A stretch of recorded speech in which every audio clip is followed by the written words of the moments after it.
This is Racing Unleashed Beyond the Pinnacle. Hold on to your hats. We are on the grid. Who is going to be king of the late breakers?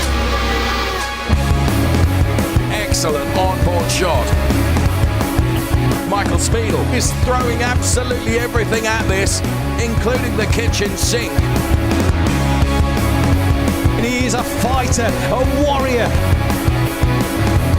And look at this! Look at this! Unglaublich! Wow, qué pelea! I'm loving this.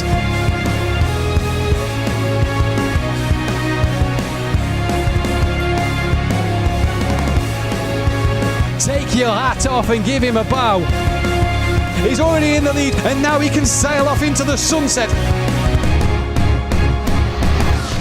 This is Racing Unleashed. Hello everyone, a very good morning to you. Welcome to our racing lounge here in Kemptal as we bring all our racing lounges together. But here in Kemptal, of course, we are situated in a motor world, which means lots of lovely vintage machinery like this late 1950s Mercedes-Benz 190 SL. But when it comes to the Challenger League today, and our drivers will be racing in something altogether more state-of-the-art, these Formula Hybrid X Evo 2022 simulators. Absolutely exclusive for Racing Unleashed is the track that we use today, the Zurich Airport Circuit.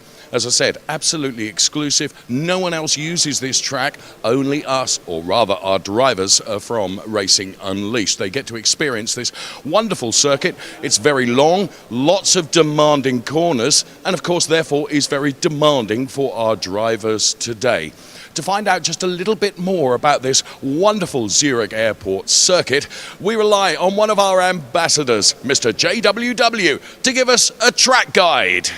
So hello, welcome back to Zurich, Switzerland, and today is really special because we're racing a track that doesn't exist anywhere else. This is the Racing Unleashed Zurich Airport race circuit, and this for me is one of those USPs that sim racing is all about. Racing Unleashed have created this circuit from scratch. They've mapped the real airport in real time and created a circuit layout from it that they think will get the most optimal and exciting experience for our racers. So you got to stay tuned for it. This is truly exclusive content. It's going to test these guys to the nth degree of their skill. It's a complete blend between really high downforce flowing corners, strong braking zones, and top speed straights. Don't go away. This one's going to be special. Thank you. JWW is going to test our drivers to the nth degree driving these wonderful simulators. You can see the steering wheel and all the controls are ready to go. The gloves are ready to go. Are the drivers ready to go? Of course they are. We have here right alongside us the legendary Hyder brothers who, if they were not racing drivers, surely, ladies and gentlemen, boys and girls, these two guys would be rock stars. They have all that look about them, don't they? They will be performing for us. What else can we look forward to in the programme? Well, there's lots to come, including our Chief Executive Officer, Monisha Coltonborn, who will be explaining about a brand new collaboration into cognitive study with a university. Very much looking forward to learning more about that.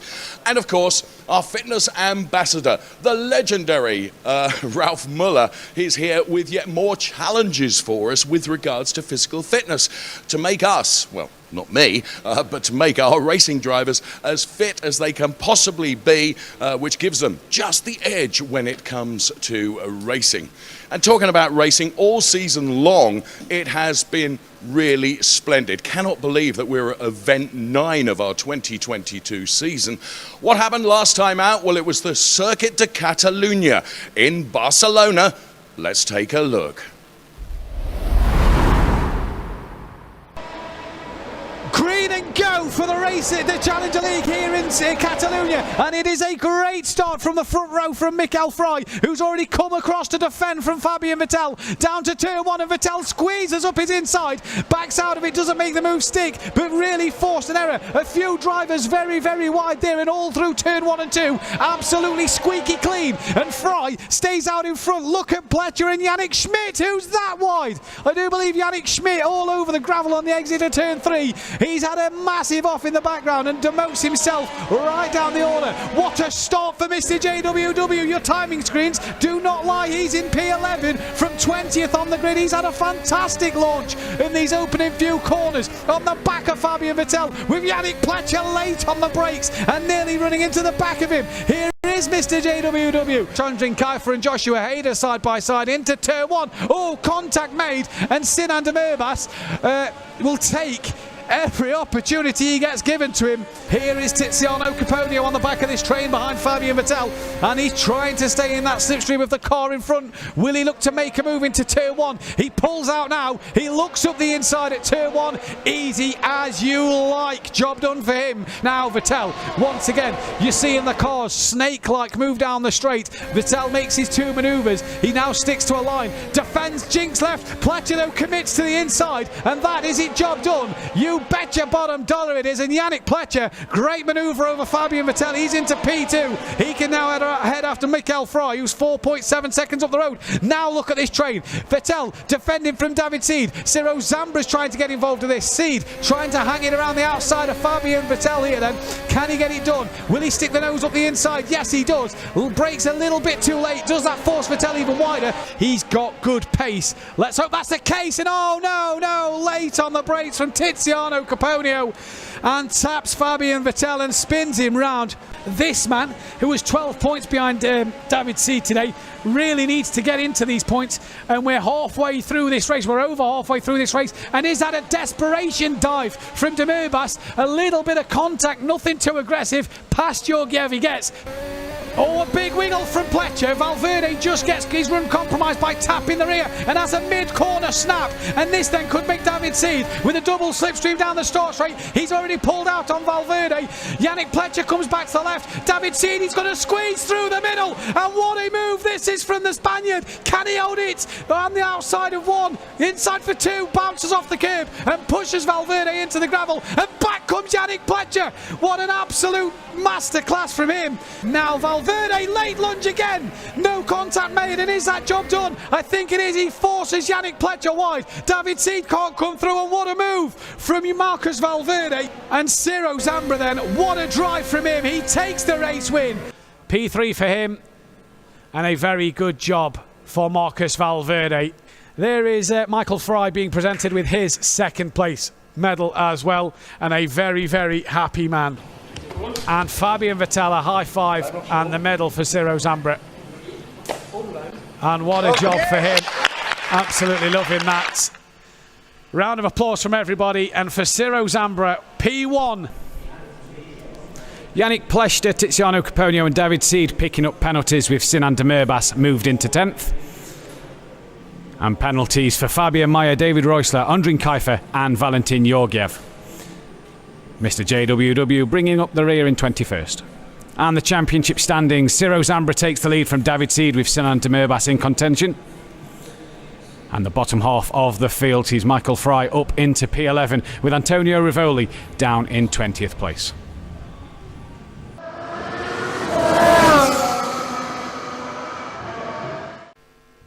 It was absolutely stunning, and I have to say, really great race call from Matthew Duffin as well. Well done, Matthew. Edge of the seat stuff, really it was. Just as I wandered up to our studio here, I was wishing best of luck to Michael Frey, who was in the cockpit of his simulator, ready to go. Of course, we have the prize money on screen for you, and it's big bucks that the drivers are hoping to bank this season. As you can see, a prize fund which is utterly enormous. And if you look in the Challenger League, just for taking P1, it's for 500 Swiss francs. Now, extrapolate that over the season, you can just see what the prize fund is worth. And big money prizes up for grabs all the way through to P10. And, of course, when these Challenger League drivers elevate to the Racer League, which, of course, many of them hope to do, then the prize money gets even bigger and better as well. It really is a huge incentive for our drivers, which is why you can see such a phenomenal on-track racing that we see, because there is a lot to play for. And, of course, the notoriety of doing very well is picked up and noticed by a lot of people also. So the Battle for Glory, which is the non-championship event, which happens in December, which I still know not where that is going to be hosted. But if you're a Challenger League driver, you can see that there's $1,000 in your hand if you take P1, 500 if you take P2, 400 for P3, and then, as you can see, the order all the way down to the through the top 10 in that non-championship Battle for Glory prize money table. Big bucks once again up for grabs for all of our drivers for competing in Racing Unleashed, the championship for 2022, which in every regard and every respect has gone and does go beyond the pinnacle. And you can see our Battle for Glory at that secret track on December the 11th. It is going to be a date for you to diarise. You must be there and you must watch it, because it will be awesome. All the pressures of the championship will be over. It is a non-championship event, but a hugely contested event. That is Battle for Glory at that secret track. And right now we move into action live from the Zurich Airport circuit then. And the Hayder brothers, who formed part of our introduction this morning. Lorenzo is out there. Here's Nico Farland then. And this, of course, is our Gear Up session, the effective free practice session that the drivers get around this really challenging circuit.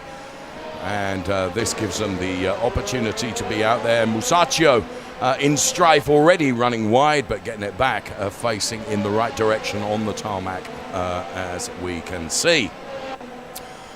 So what a backdrop this is. A phenomenal circuit, as JWW explained, absolutely exclusive to Racing Unleashed, and will provide us with sensational racing action, no question about that, when it gets to the race. And of course, the qualifying which follows this Gear Up session, the knockout qualifying, which is absolutely critical to set the grid for the race to come a little bit later on today. Well, in my opinion, the qualifying session, the knockout session, becomes almost a race upon itself and in itself, which means that we give you even more value for money if you're watching us, and we're delighted that you are. So Musacchio, we continue to watch then at the moment.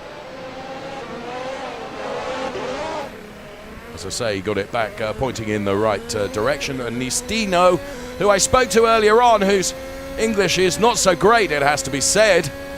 He is live here in our Kemptal lounge, which afforded me the opportunity to at least say hello. His family are here supporting him today as well. You can just see them in the background there. So Ernestino, we're hoping for good things from.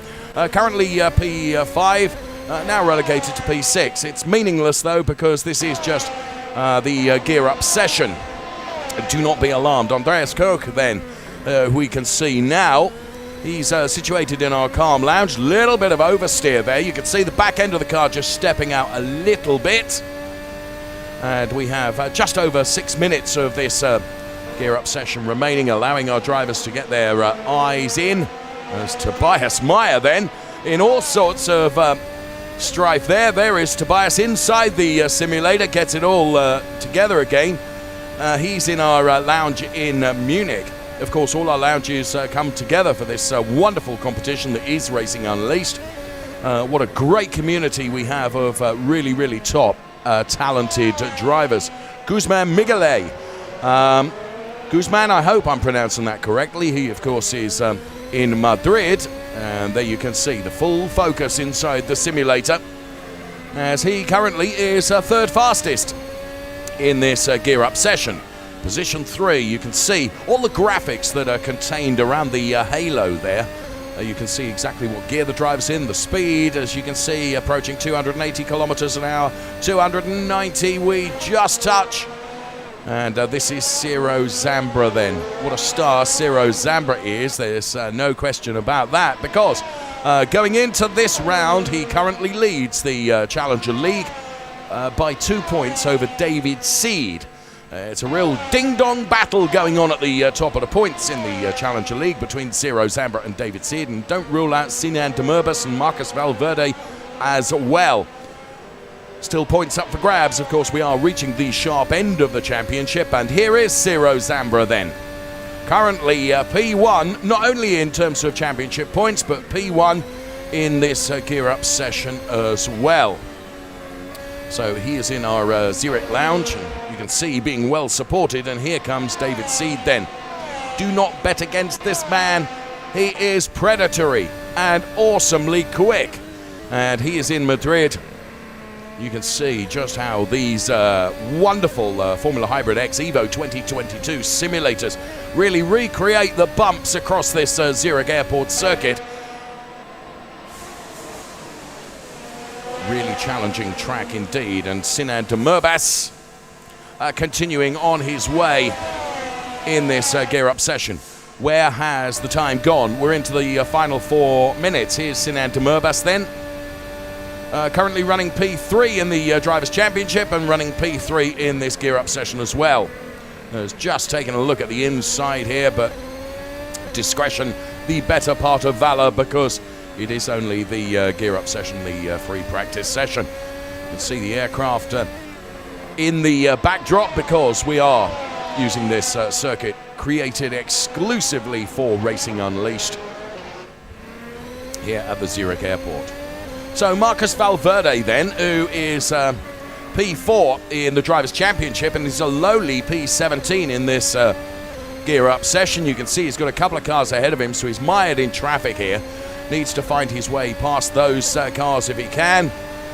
Just takes a little bit of slipstream and is run as close as he could be ran. There you can see strife for another driver as well. So awareness of what drivers are around you is absolutely critical, and Marcus Valverde then avoiding any further strife. This is Nico Farland.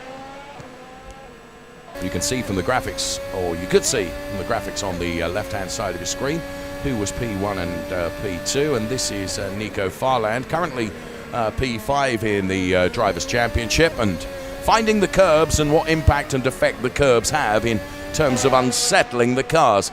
So it's Zambra from Demurbis, from Joshua Hader, then it's Schmidt and Herzog and Meyer, who are the top 6 at the moment, with just 2.25 minutes remaining in our gear-up session.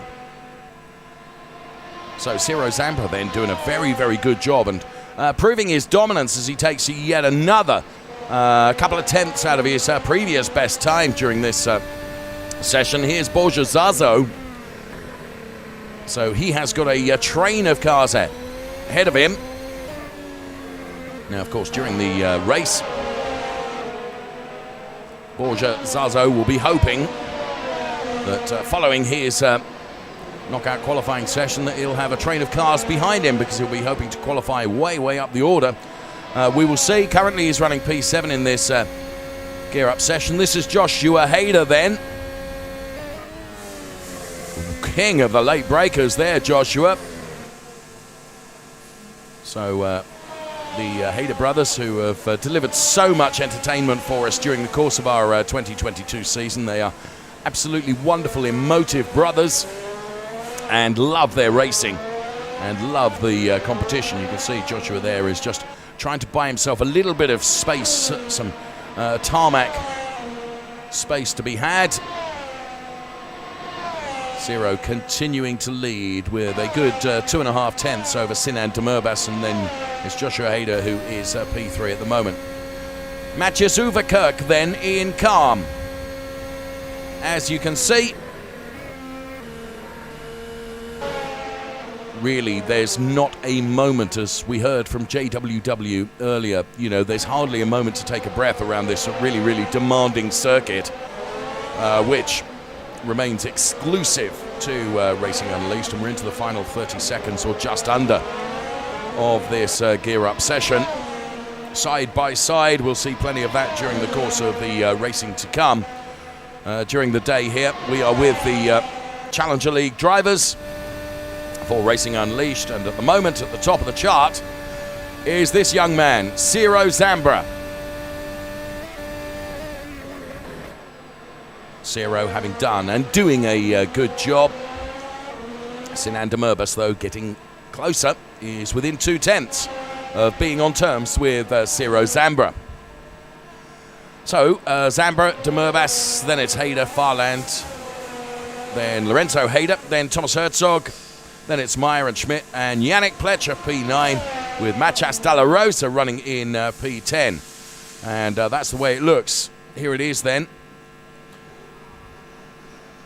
And there, the gear-up session is done and dusted. The next that we can look forward to is the knockout qualifying to come, of course. So our gear-up session provides our drivers the opportunity to get in and on terms with that wonderful Zurich Airport circuit and get out there and really test their ability, test the simulator, and to get their eye in on this really long circuit as well. So that's done and dusted.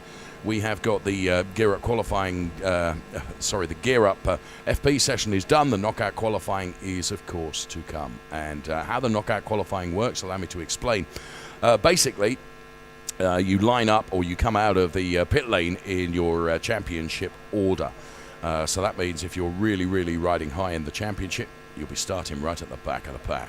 And we eliminate cars on nearly every lap. Right.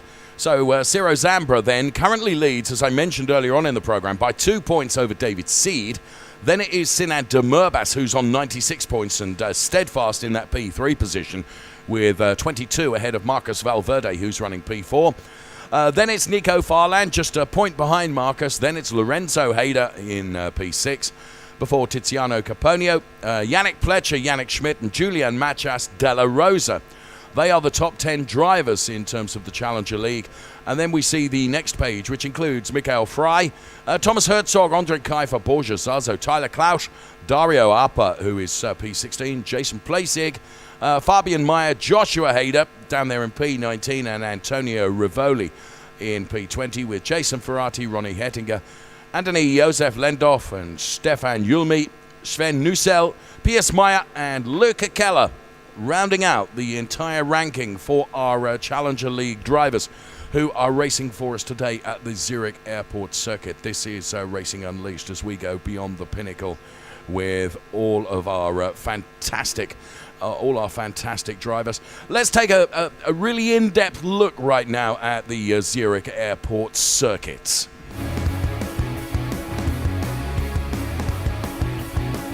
So as you can see, around the winds its way around the Zurich Airport circuit. Its total length is some 7.6 kilometers. There are 16 legendary turns, named to make them legendary, and the battle is on the RU runway. See what we did there? So the Racing Unleashed exclusive circuit, which is the Zurich Airport circuit. Now here on the circle to the left-hand side of your screen, this is a straight which isn't a straight, and this is the start. You've got to get it absolutely right before the BP turn, which is this almost hairpin right-hander, which is something of a funnel right off the start. Then into RU1. This is something of a left-hander, which is altogether more sweeping than the first turn we saw. And then we go into the double apex, almost RU2. And there you can see both of those turns. Big blast of the throttle before the chicane number 34. Can make it work. And then back on the throttle again for a long section of a massive acceleration before the RU N-way runway, of course. And then it's right-hander again, a very tight turn, Ragazzoni. You can see how some of these turns have been named legendarily. And then it's this real twisty section where through the Swiss S's you don't have a moment at all to almost take a breath before you can then really blast. And through Dock E you go, carrying as much speed as possible, and it's carried all the way through until this right-hander, the Rega and Cargo right-hander, where King of the Late Breakers become dominant. Here into the GAC, the turn which does afford you just a little bit of throttle before you're back on the brake again for the Cloten S. Cloten, a little village just to the outside of the airport here in Zurich. And then you start this wonderful circle turn, which is a straight all over again. So that was our track preview. This is the way it looks with regards to our knockout qualifying. Andreas Koch, then Ernestino Musacchio, Tobias Meyer, Guzman Miguel, Valentin Georgiev, Matthias Uverkirk, Joshua Hader, Fabian Meyer, and Borja Zazo. Watch out for Joshua Hader. He's got a very good starting position with regards to knockout qualifying.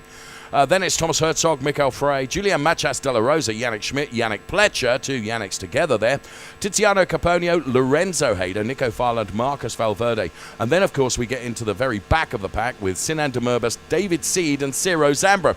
The drivers that are going to have to do a lot of overtaking during the knockout qualifying, and we are on board the safety car right now. So taking us around this Zurich Airport circuit then. And having just had that track preview, we can see what it looks like now, and the colour and spectacle is all together lit up with all these wonderful cars out there on track. Now we have the safety car lap, a guarded lap, and then, of course, we, on lap 3, get into those drivers that are going to be eliminated from knockout qualifying. So the likes of David Seeden, Ciro Zambra, and Sinan Demurbis are going to have a lot of work to do to move up the order and protect themselves for another lap. The safety car is really cautiously leading the cars around this circuit, as you can see then, really taking its time here. Roy is driving the safety car today, and you can see on the left-hand side of your screen that there's GPS in the safety car, which is why it's being positioned as P1. Of course it would be, because it is leading all the other cars around. So Andreas and Ernesto then going from what is effectively P1 and P2 in a very, very advantageous opportunity, if you will, in this knockout qualifying. It is a long, long circuit, and that is perhaps and potentially to the advantage of the likes of Ciro Zambra, David Sid, and Sinan Demurbis, and Marcus Valverde, who are at the other end of the starting grid, if you will, for this knockout qualifying. So when I speak to the drivers about this circuit, it's one they all love because it is a huge challenge for them, forgive the pun. They really have to work hard at it, and it is a very, very physically demanding circuit for them to perform at their best, which is why we have the likes of the Fit and Fast ambassador, Mr. Ralph Muller, who's working with some of our drivers here to make sure that they are at the peak of their physical perfection, and therefore able to race and race hard on every sort of circuit, including these and this, which is perhaps the most technically demanding circuit that the drivers encounter during the course of this 2022 season. We are at race 9 of our Racing Unleashed Championship for 2022. Where have all the races gone? Well, where they've gone is in an absolute carrier bag full of entertainment for us and stunning competition, which has delivered and over-delivered in terms of compelling action for us all to enjoy. It's a privilege to sit here and talk about it, because just to watch it is absolutely inspiring. The young talents that drive in the Racer League, and very much hope, of course, to elevate themselves from the Challenger League up to the Racer League. And we have a new Fun League, of course, as well, which takes place as well. So lots of opportunities for you and anyone else that would like to be part of this wonderful championship. Valentin Georgiev, then, we can see there. The drivers are weaving from side to side to generate temperature. And you can see the safety car almost bringing the cars to a stop here, which becomes something of a log jam. A couple of drivers having to take evasive action to avoid making contact. So we get going once again, and of course the speed will increase now as the safety car disappears into the pit lane, and we get our knockout qualifying underway good and proper. So guarded lap initially, where you can still overtake, but no cars will be eliminated during the guarded lap. So it's almost a free lap for the likes of David Seed and Ciro Zambra and Sinan Demurbas. Here's Ernesto Musacchio, who we're on board with now. We're looking back at the car of Maya and Miguel A. The sound of the engine being put through the gearbox, the rev changes as higher gears are engaged from the paddle shift, which is contained on that wonderful steering wheel that I showed you right at the very start of the program. And Andreas Koch leading the way from Musacchio. Then it's Meyer and Miguel Ez, and then Valentin Georgiev and Joshua Hader, Thomas Herzog, Mikhail Frey, Yannick Pletcher P9, and running out the top 10 at the moment is Tiziano Caponio. Now Lorenzo Hader has dropped down the order worryingly, so Lorenzo with work to do. Now bear in mind this is a guarded lap, so no drivers will be eliminated during this lap. So here is Tobias Meyer then, who is currently third fastest, but he's under pressure from Miguel A. And there you can see them go side by side. Now, this is precisely what I was saying about this wonderful knockout qualifying that forms part of almost another race. And Ciro Zambra has moved up to P15. Demurbas is up to P13, having just got past Yannick Schmidt. And this is Ronnie Herdinger then. So relatively clear tarmac ahead of him before the next 2, 3, 4, 5 cars that are very much in his target sights. So Yannick Schmidt, 14, P14 at the moment. That would, if everything stayed the way it is now, that would be a 7th row start for Yannick Schmidt when it comes to the race a little bit later on today. Double dose of Racing Unleashed action, of course, with our Challenger League drivers today and our Racer League drivers tomorrow. Joshua Hader now sets the fastest lap with a 2:06.798. And Joshua Hader then, who is currently 4th fastest and doing a very good job in qualifying here. I said that he is going to be one to watch. There's Yannick Schmidt, and you can see the Flughafen Zurich sign hoisted high above the track here. So Miguel A leading from Koch, from Meyer, from Hader. Then it's Thomas Herzog doing a good job as well. We're watching Yannick Schmidt, who is currently P12. He's got Sinan Demurbas ahead, who's just passed him, and then Borja Zazo behind, and Ciro Zambra, who gets by Borja Zazo just as we speak, but Zazo fights back.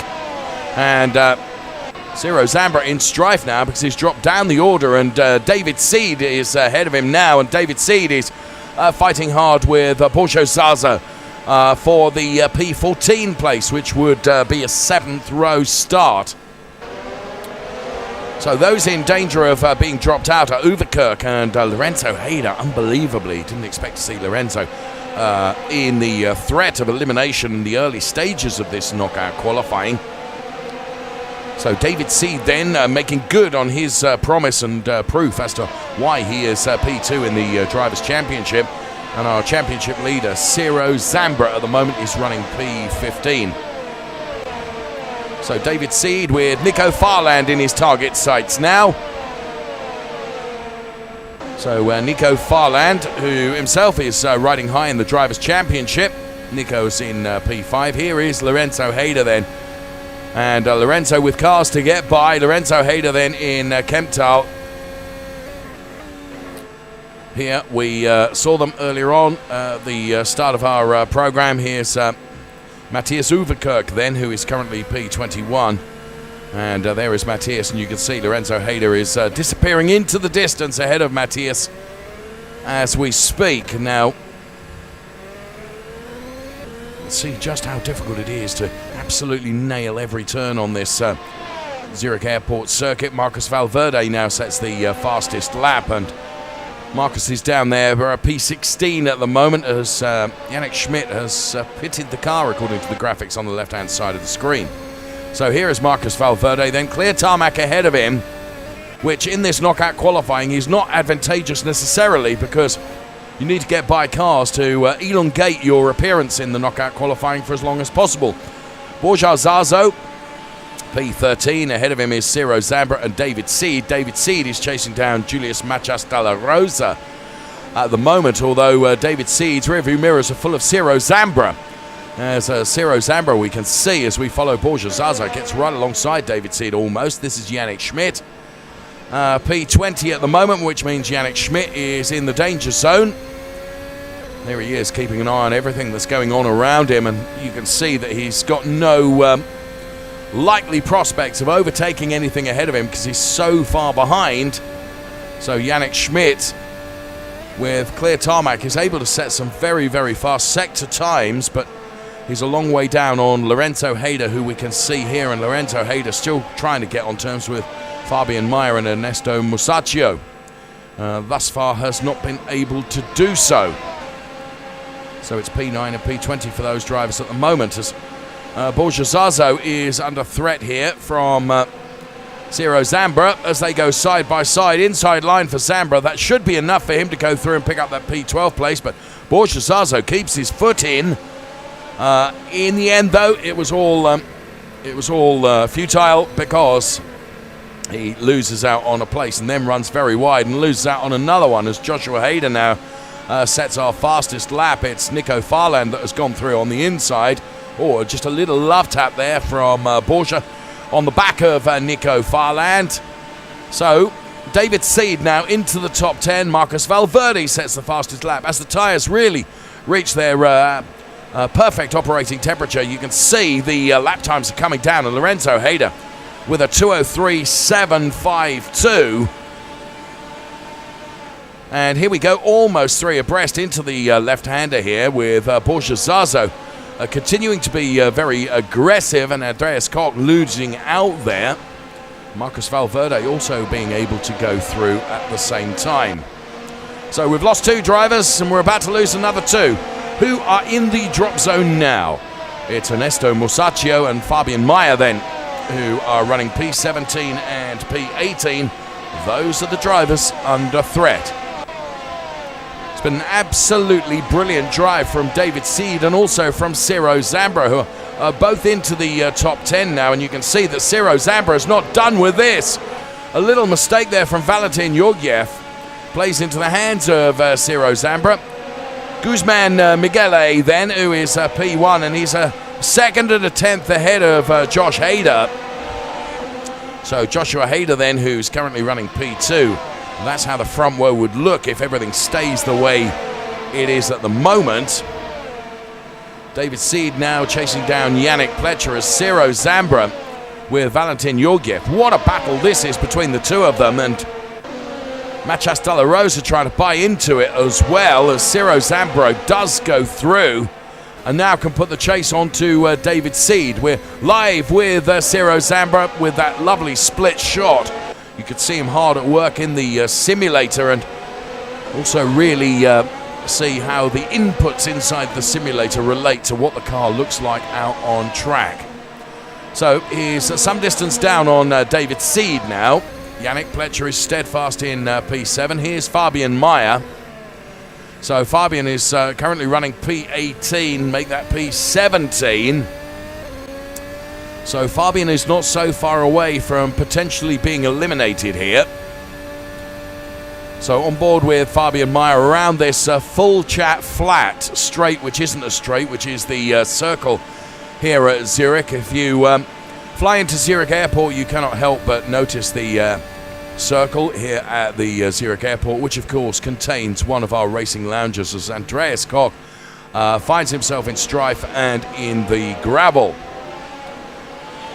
So Fabian Mayer and Ernesto Musacchio, Nico Farland, well, it is Musacchio and Mayer who now find themselves in the drop zone. David Seed is up to P7. Got Mikael Fry, who's in our Kemptel lounge ahead of him. Here is David Seed then. Absolutely awesome driver. Currently P2 in the Drivers' Championship points, merely 2 points behind our leader, Ciro Zambra, who incidentally is behind him right now.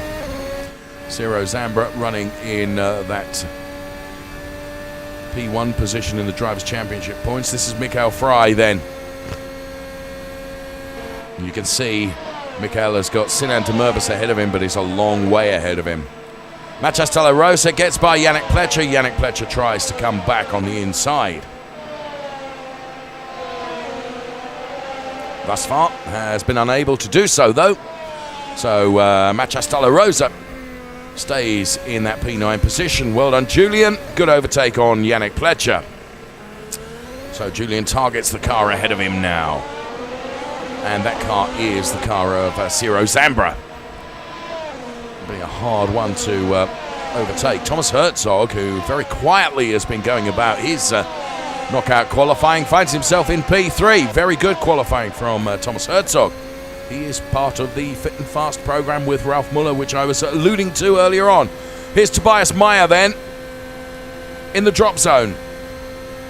So Tobias Meyer, having given it everything he can. And he and Ernesto Musacchio will be out of qualifying now. There is Ernestino. Sorry, Ernesto, I've been calling your name wrong. It's Ernestino. My humble apologies to you. Here's Julian Matias de la Rosa. So P9, Yannick Pletcher relegated to P10. That would be a row 5 start for Yannick Pletcher. Miguel A, P1. Joshua Hader, P2. Thomas Herzog, P3. Tiziano Caponio, good qualifying. Good knockout qualifying from Tiziano Caponio, then going from P4. Mikko Frey, David Seed, Ciro Zambra, Julian Matias de la Rosa. And here is David Seed, who we're following now, and he's following Mikko Frey. So now this would be for a third row start if David Seed is able to get by Mikko Frey. Here's Marcos Valverde. He's got Yannick Pletcher in his target sights. So Yannick Pletcher will stick his elbows out and try and make the car sufficiently wide to protect his P5 as it stands grid position. But here comes Marcos Valverde then, reeling him in like he's on the end of a fishing line to the inside, but that becomes the outside for the next turn. And sure enough, Yannick Pletcher is able to make sure that that position remains his.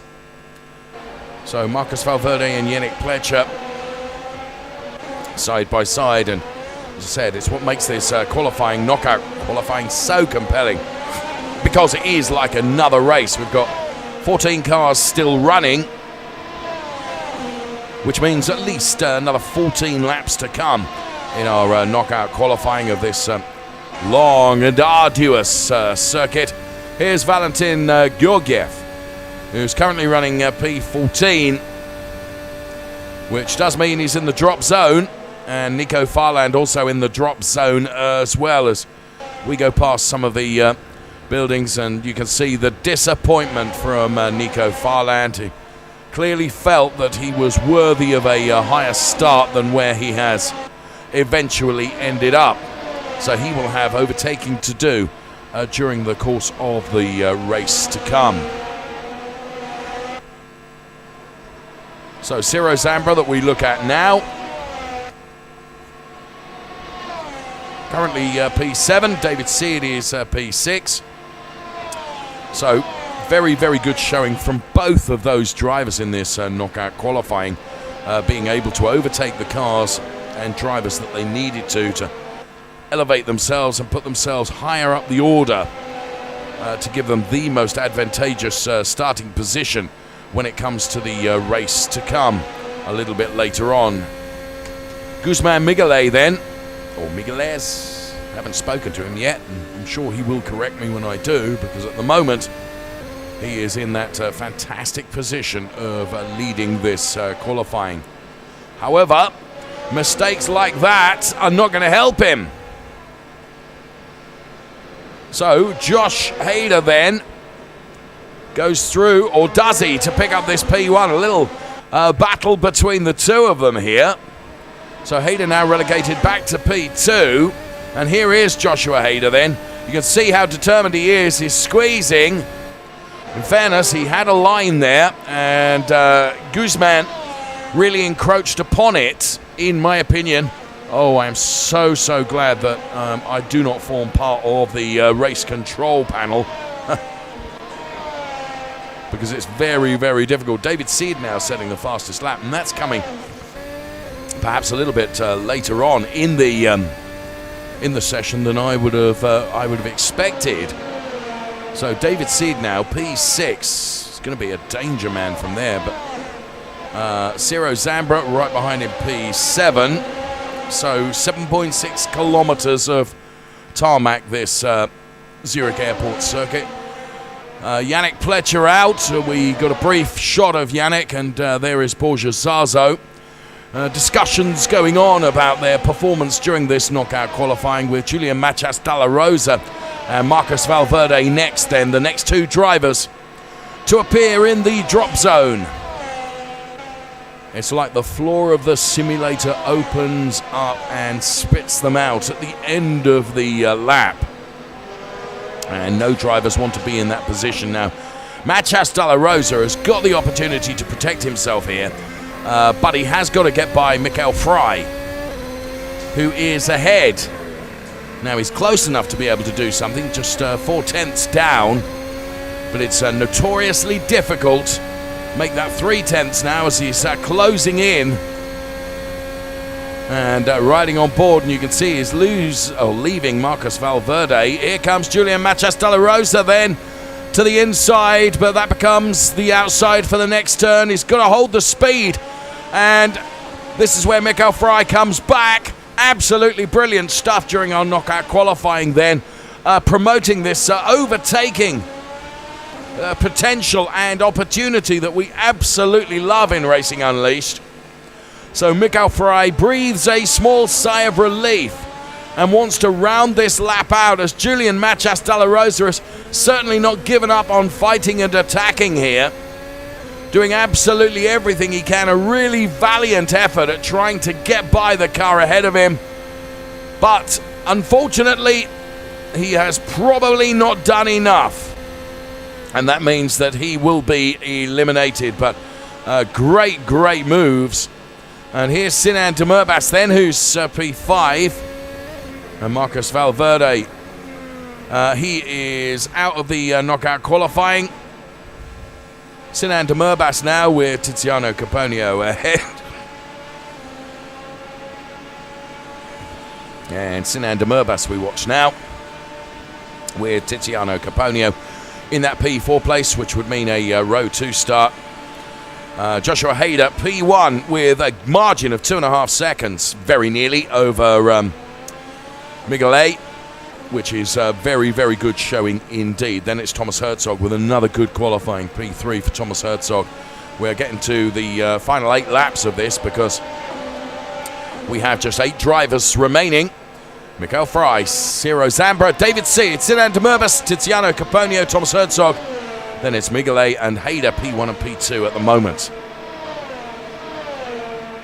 So 7.6 kilometers of really demanding tarmac for these drivers to really nail a perfect grid position for their race to come around this circuit.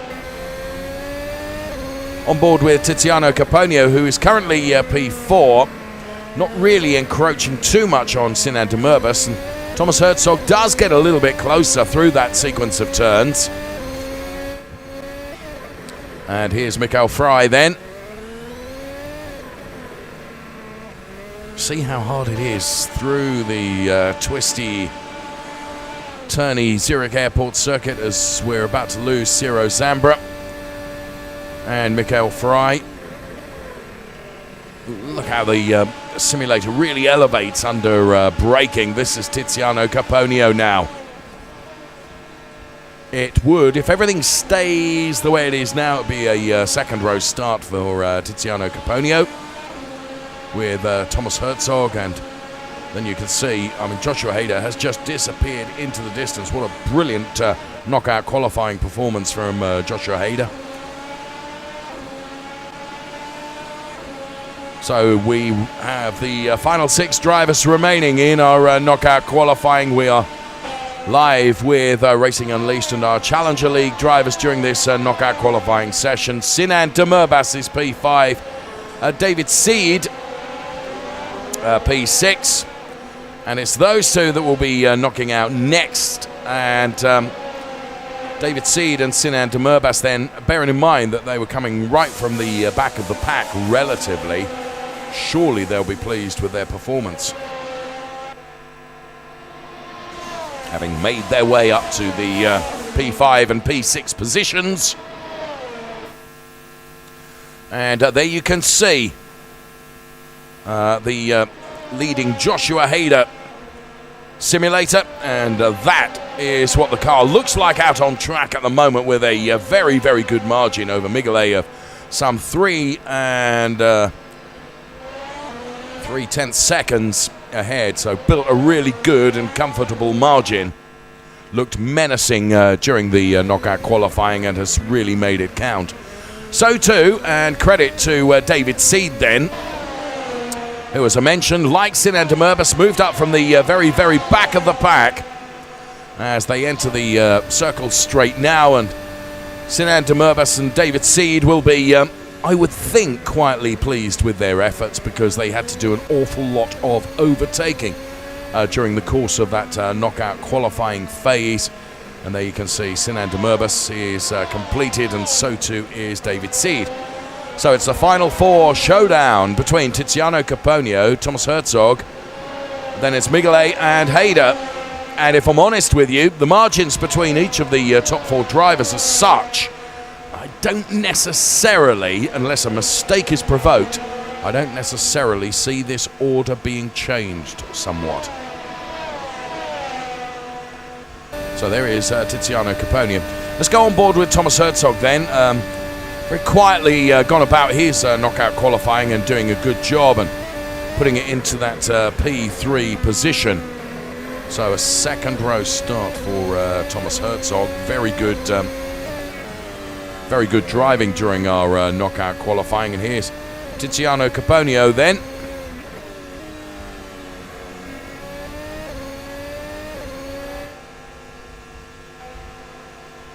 So there you can see the 150-meter board advising the drivers how many meters they have before the next turn. And as I say, not much has changed or changing during the final run in our knockout qualifying. Tiziano Caponio is perhaps the closest to Thomas Herzog here. So Thomas will need to metaphorically stick his elbows out. Whoa! And Tiziano Caponio really pushing so hard, loses the back end of the car. And just as I was trying to propel the battle between Tiziano and Thomas, so unfortunately Tiziano Caponio loses out and loses grip, and that means that Thomas Herzog's P3 start is guaranteed.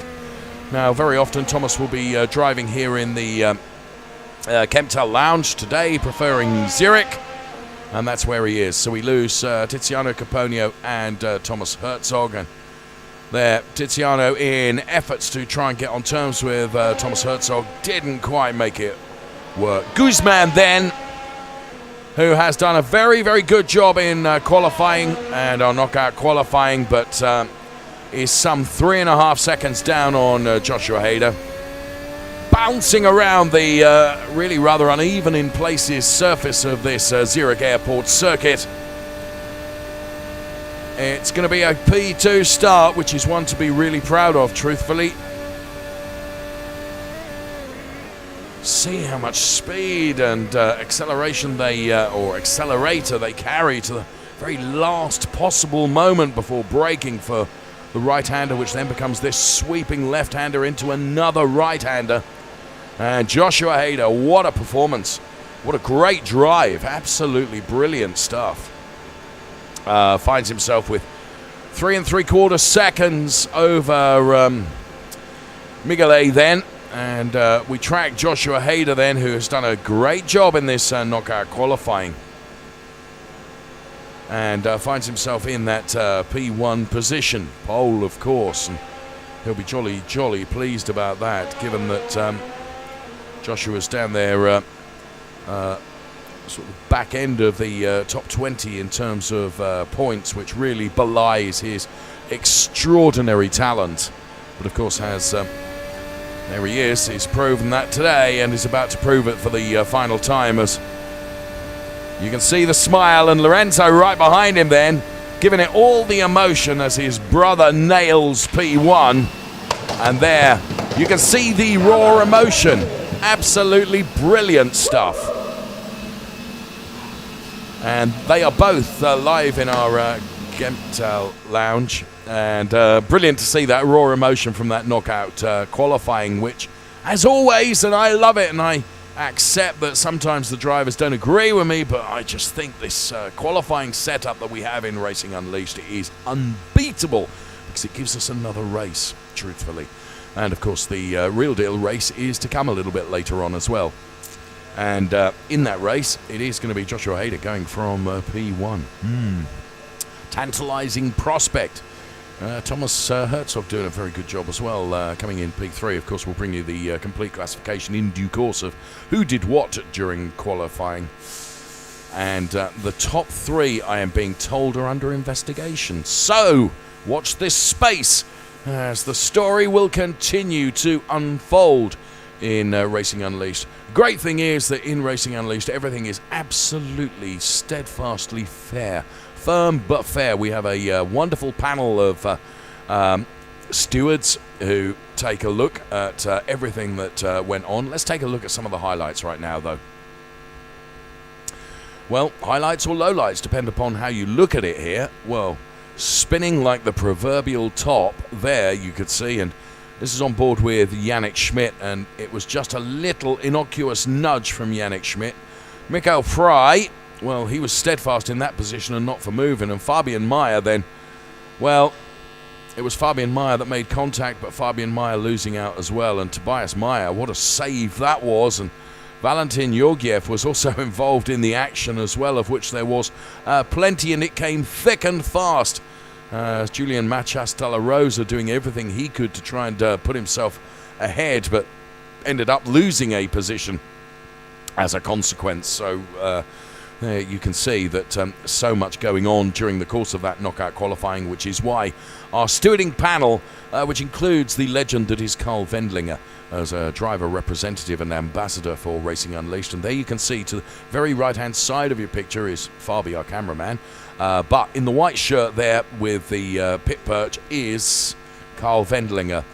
Keeping an eye on everything, and he sees things from a racing driver perspective. So what I was saying earlier about everything being ruled really well and very fairly, that is absolutely the case, because it's looked at from a driver's perspective as well. Here's Ernestino. Ernestino, I owe you an apology. I was calling you Ernesto during the course of the knockout qualifying, which is unforgivable. Ernestino then, here with the support of his family live in Kemptal as well. And his experience of the Zurich Airport circuit is behind him now in terms of knockout qualifying. And of course the next experience will be in the real deal race to come as well. So our race control taking a look at the top 3. And there you can see, not only do they look at all the data, but they look at us broadcasting as well. Now, of course, they have access to so much data and so many images, many more than you even see in this fantastic broadcast production program that we bring you. They have absolutely limitless supply of everything that they can look at to make sure that every decision they make is absolutely fair and the right decision. And as I say, Carl Wendlinger there to kind of see it from a driver's perspective as well. Into our lounges we go, and for the moment, of course, hello, how are you? That's Borja there. As you can see, for the moment, drivers are relaxing just ahead of the start of the race to come a little bit later on in our program. We're delighted that you're with us here. There's Thomas Herzog. This is our Zurich lounge. And Thomas Herzog to the very right of your picture has just disappeared now, but Thomas did a very good job in qualifying and mounts the stairs now, I suspect, to go and get a coffee. Now, Thomas is very much part of the Fit and Fast program, and here are the Hader brothers discussing everything that went on during the knockout qualifying. Now, Joshua and Lorenzo then, so passionate, really live the emotions of motor racing and love it as well. And really such a wonderful bond between the two of them. And of course, in terms of performance, very different performances today from the two brothers, but we will see. Of course, at the moment, race control taking a look at everything. Just behind Hader there is that lovely Mercedes-Benz 190 that I was talking about right at the start of the program, part of many of the exhibits here at the Motor World, which is where our racing lounge here in Kemptal is situated. So our control panel continue to take a look at everything and deliberate over whether the top three are going to stand. And of course it is critical, and they have a relatively small amount of time to make their decisions, because it is going to form the grid for the race to come. And there they are, hard at work, taking a look at everything. And you can see to the right hand side there, Carl Wendlinger is really putting his input in and saying, you know, what can and what can't be accepted from a racing driver's perspective. Very interesting. Super slow-mos being used to really investigate almost every meter of tarmac. Data being looked at, and you can see the access that our race control team have to so many different images. And there, just on the middle monitor at the top, you can see the track layout around the Zurich Airport circuit, which was designed exclusively for Racing Unleashed, and therefore used by us alone. And it does provide a brilliant challenge for our drivers, whether Racer League or indeed Challenger League. And of course it is the Challenger League that we are with today, those drivers that are hoping to elevate themselves perhaps into the Racer League for our championship in 2023. Of course, when it comes to the end of the championship this year, it's not all over, because we have that non-championship standalone event, the Battle for Glory, which is one really to look forward to on a yet-to-be-determined track. It's being held as a closely guarded secret. It is on December the 11th, and it will feature drivers from both the Challenger League and the Racer League as well. But you have the opportunity to watch it live, our Battle for Glory, on the 11th of December. And the prize money in the Battle for Glory are, for P1, for a Challenger driver, it's £1,000 in your hand. For a Racer League driver, it's 7,000 Swiss francs. Big bucks up for grabs, as has been the case throughout the season in Racing Unleashed. The prize fund was enormous and really elevated for our competition for 2022. A fantastic job done, and there you can see all the prize money and the how it is distributed and how it has been distributed during the course of our season this year, with big money up for grabs in both the Challenger League and the Racer League. But as you can see, there is something of a difference between our Challenger League prize fund and the Racer League prize fund, which is a huge incentive for our drivers to really prove themselves in the Challenger League, to elevate into the Racer League for next season, and the prospect of even bigger money. So, as I mentioned, we've come to the sharp end of our championship. We're on Event 9, Race 9, here at the Zurich Airport circuit, both today and tomorrow. And the grand final will be live at Imola. In fact, I'm going there on Thursday just to check it out. So on the 12th of November, it will be the Challenger League, and on the 13th of November, it will be the Racer League. And of course, whether you're enjoying this on Twitch or YouTube, we're delighted that you're with us and hope that you will be able to watch live the grand final in Imola for us. And there you can see contemplation after the hard charging knockout qualifying, and see discussions ongoing. Nice wave and smile as well. English language a challenge for him, but not quite the challenge that our race panel, our adjudicating panel, are having to deal with at the moment as they look at the top three. I am led to believe that it's the top three that are under investigation at the moment, just taking a look at everything that happened during that knockout qualifying, and as I say, the absolute spirit of fairness and making sure that everything is right before the grid is finally set for our race to come a little bit later on. So as I mentioned, during the course of the program, we have lots to look forward to, including our Chief Executive Officer, Monisha Coltonborn, who will explain a little bit more about a new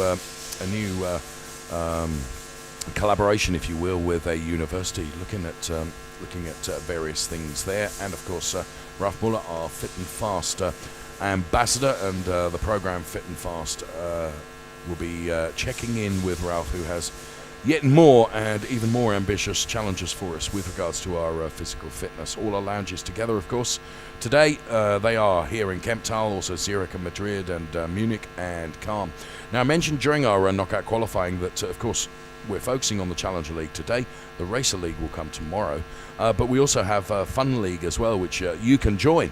It's your first entry into Racing Unleashed, and that's very much worthwhile. So if you'd like to dip your toe in the water, as it were, in terms of our wonderful racing, then you can do that with our Fun League.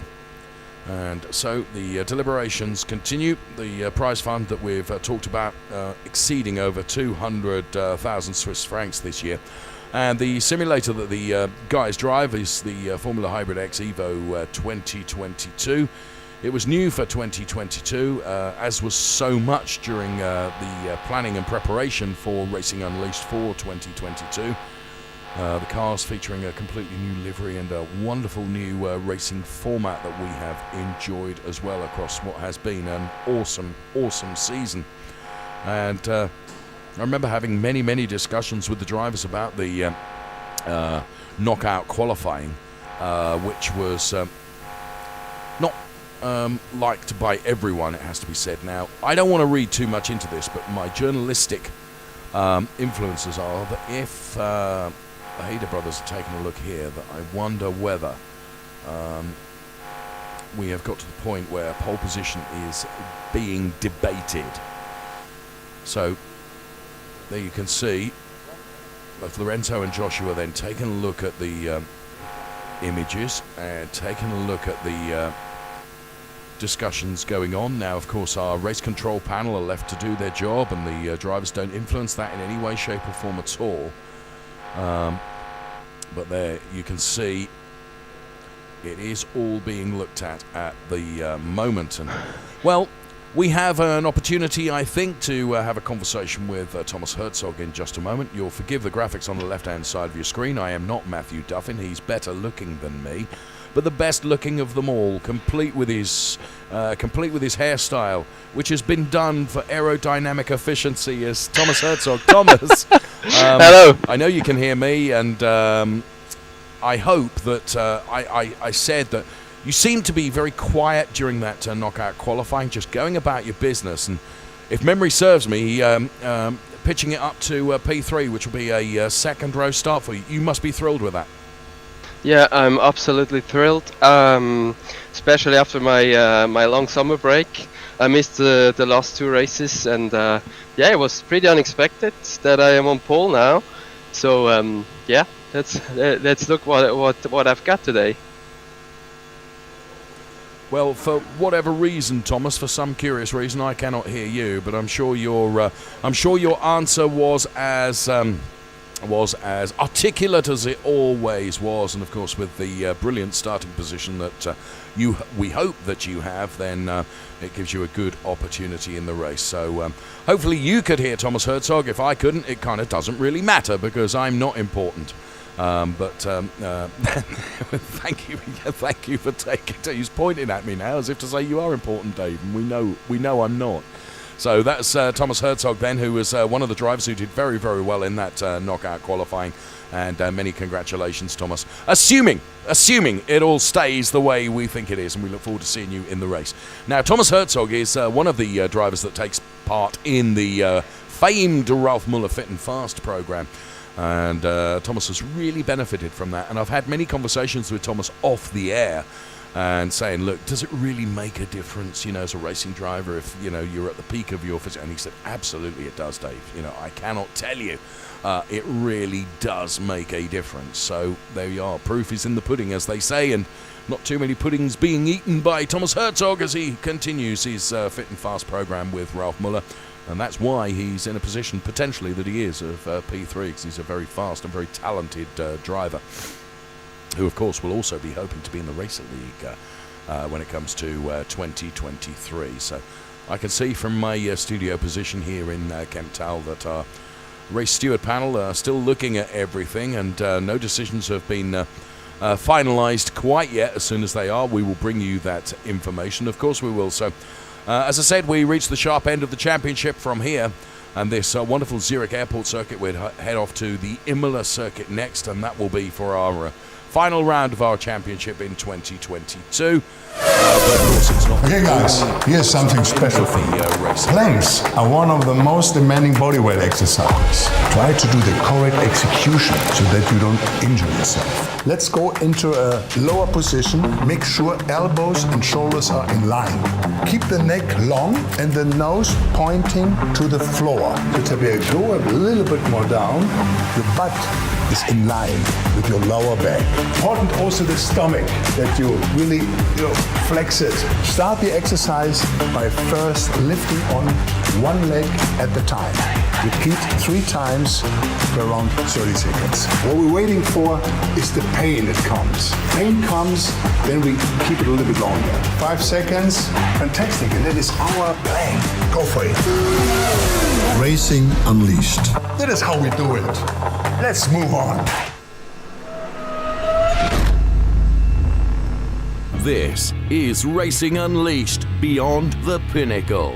Hold on to your hats. We are on the grid. Who is going to be king of the late breakers? Excellent onboard shot. Michael Spiegel is throwing absolutely everything at this, including the kitchen sink. Look at this. Absolutely brilliant stuff. Disaster strikes. Unglaublich. Wow, qué pelea. I'm loving this.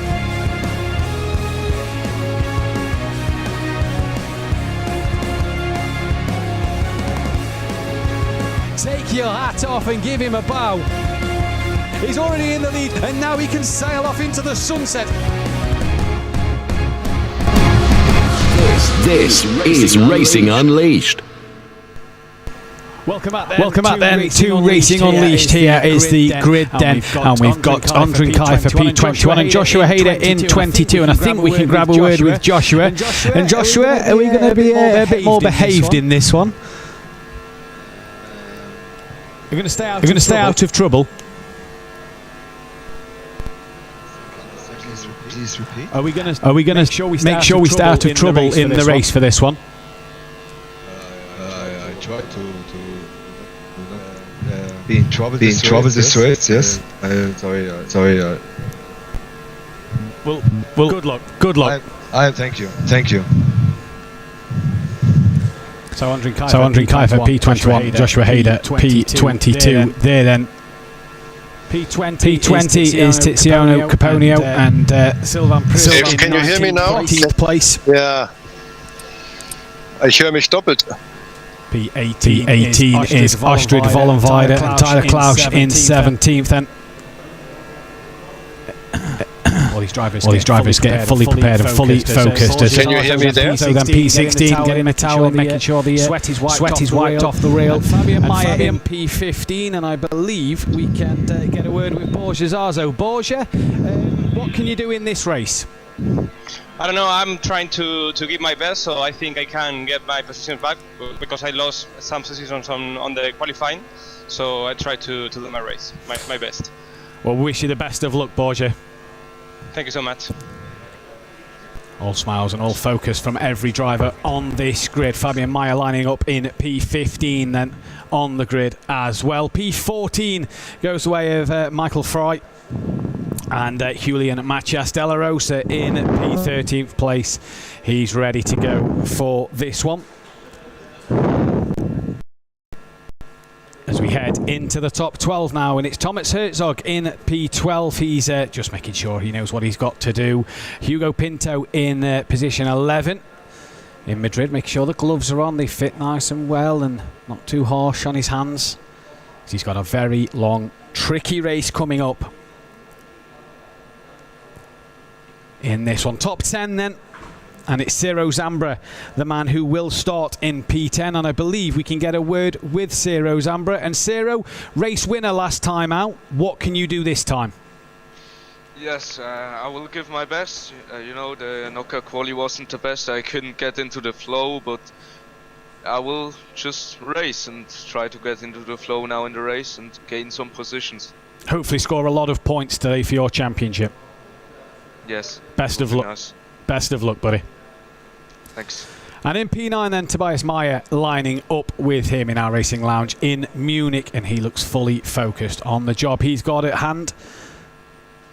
And Ciro Zambra, big task to get to the front of this pack. P8, Valentin Georgiev then with Marcus Valverde, the black sweatband today, not the purple sweatband we used to see with Marcus Valverde in P7, making sure them gloves are on as he is ready to go. Valentin Georgiev there, just making sure he can see properly. Top 6 then on the grid, and it goes away over David Rusler in P6 here in Munich, and I believe we can get a word with David. Not yet in the channel, so I think we'll just wait. He's in the channel. David, can you hear us? Yeah. What we're expecting in this race? What can you do? Yeah, hope not to get too far back, and maybe hold my position. Concentrating on staying where I am.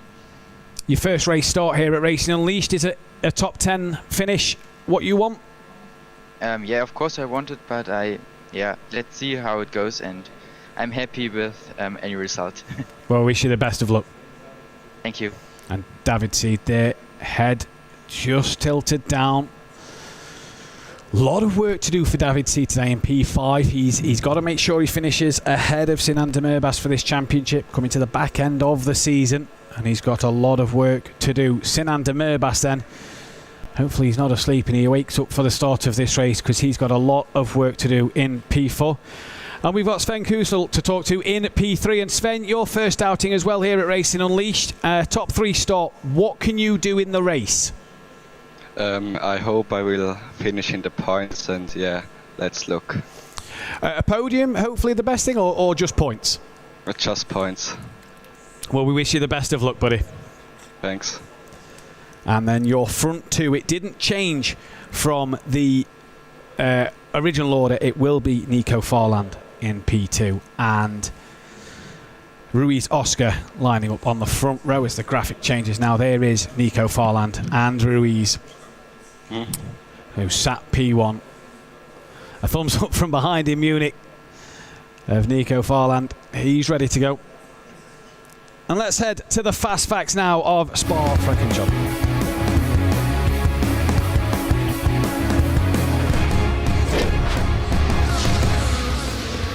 Spa then, the Ardennes roller coaster. It's classed then 7 kilometres long, one of the longest circuits in the Racing Unleashed calendar. 10 left-handers, 9 right-handers, and a start of 250 metres from P1 to Turn 1. 100 metres difference in altitude, and El Rouge probably the most famous corner in all of motorsport then. As we get into the fast facts, and season 2021, Javier Loro was the man who took the race win. A very good victory for him as he come through the chicane. Nicely done, look. And he just got to the line, and a lovely little punch of the air. I say punch of the air, a waft of the air, and then a bit more ambitious on weaving the car to warm his tyres up. Then into Turn 1 you go then, 250 metres from start to La Source, and a very, very tricky right-hander. It's very easy to get that one completely wrong. Up into El Rouge and Radion then. A very brave corner if you're going to go side by side. But what will you do through there? Crucial to get a good run down the Kemmel Straight, as then after the Kemmel Straight you head to Le Combes, where Michael Schumacher and Mika Hakkinen, Nico Rosberg and Lewis Hamilton made contact one time as well. And at the very end of the lap, the chicane, which can make or break drivers. Can you send one up the inside to make sure it's job done? Or what will happen? I try in the warm-up, I try a little to try to the start. I think that I have the point, but I don't know. And at the first corner I try to maintain the first position, but I think that it's a little bit hard, so my objective is to stay in the track and to survive to the last lap. And then another fun fact, Nico Rosberg back in his William days trying to do a blindfold drawing of the circuit from memory. I don't think that's the layout of Spa, but I tell you what, it would make for an interesting race around Nico Rosberg's layout of Spa. Just wait till you see this ending, because the track doesn't join up, it overlaps, and then you can't come round to complete a lap because you just end it. Just there, look. What a shot.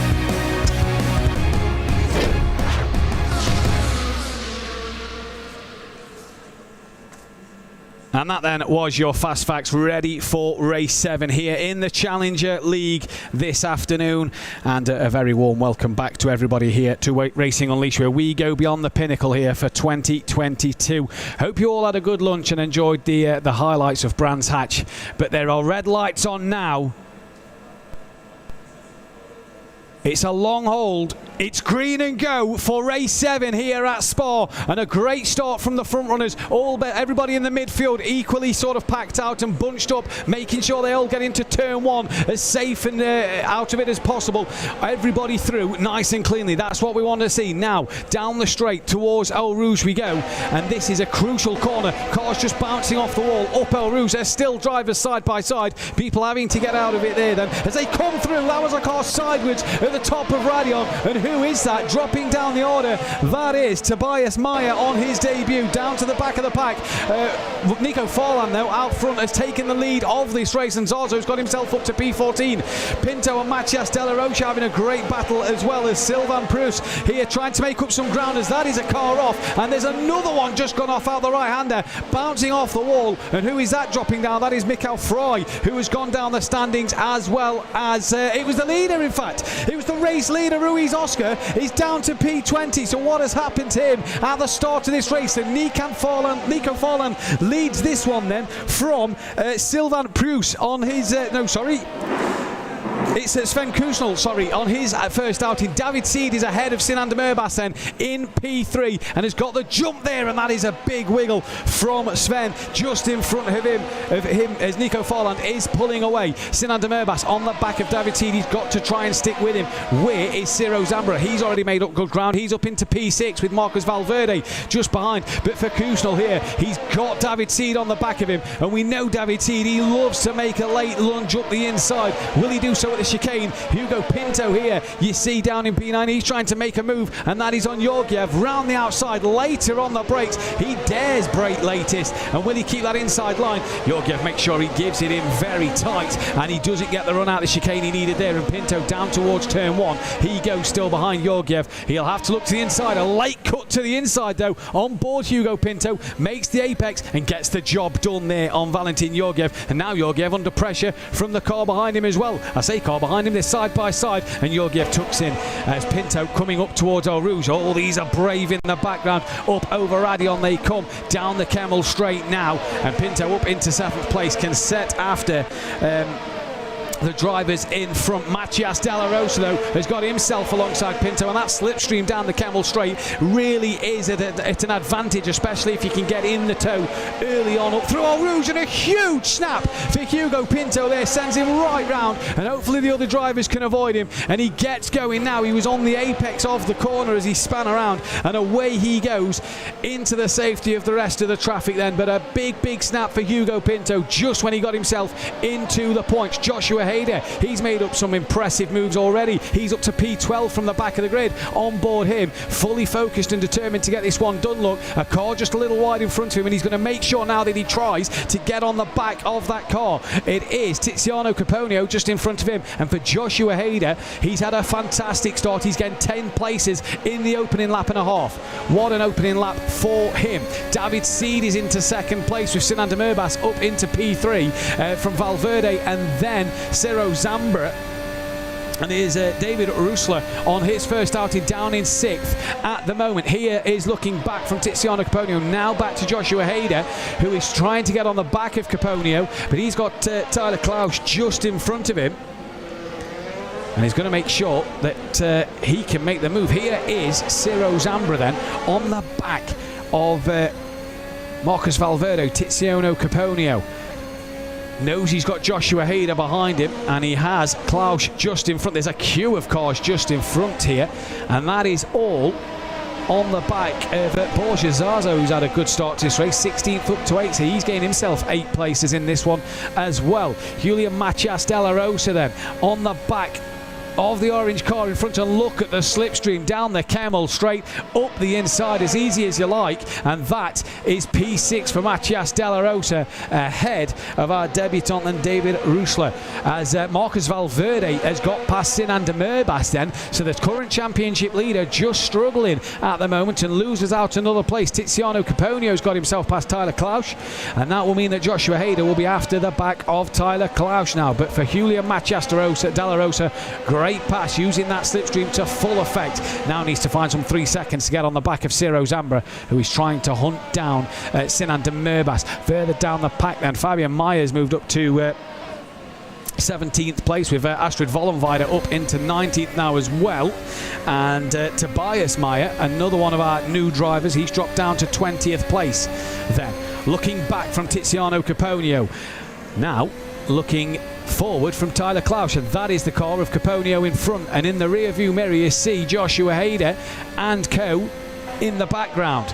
Plenty of traffic and plenty of places for these guys to make up top 10 score points, let's not forget. And now here goes then Klausch on Caponio to the outside as they come towards the chicane. Who is going to be later on the brakes? It's Tyler Klausch, who really slams the anchors on and makes sure that he gets that one stopped into the chicane, and he does indeed, and that is a great move. Fastest lap of the race, David Seed, so he's a man on a mission, and he's coming at the moment. Tiziano Caponio though back behind Tyler Klausch once again, and is that Joshua Hader just going up the inside? Believe it was. He was having a look, but I think it's Caponio and Klausch up front who are side by side coming up to the bottom of Eau Rouge, and I tell you what, one of these guys have got to back out. Hader just to lift off the throttle there to make sure he doesn't get caught up in these two squabbling. How they got up Eau Rouge, look at Joshua Hader, the momentum he got through Eau Rouge, and he's trying to create a gap. He now makes it 3 wide coming down the Camel straight towards Lecombe, and here comes Joshua Hader, might just get the one place of Tyler Klausch, and he does so, and that was a great move. He's been tapped around and manages to hang on to it though. Who's got through? Believe Klausch, Herzog and Michael Fry have all got past Joshua Hader there, but he's got the speed, he knows he's got the pace and the determination to get through. It was a lovely move, it just didn't work at the very end for him in this one. Then David Seed has that lead cut down to under half a second to Nico Fall, and David Seed is on a mission to recover his championship lead in this race. Joshua Hader though head back down, and he's already on the back then of Thomas Herzog. Here is David Reuschler looking back to Borja Zarzo, then 16th in qualifying for Borja, and he said points in the interview, and look at him fully determined on catching the car in front of the debutant. Borja, an experienced driver here at Racing Unleashed, and knows what he's got to do. He knows when to go early. 17 lap race, we're lap 4 of 17 as the laps start to tick away in one of the longest tracks on the calendar. Nico Farland just a little slower than the traffic behind him, so being caught by the 3 cars behind him here, but Sinan de Merbas not being able to make any inroads on Valverde or David Seed at the moment. Sinan de Merbas is actually being overtaken by Ciro Zambra as well then, so for de Merbas here, his championship lead could be taken off of him again.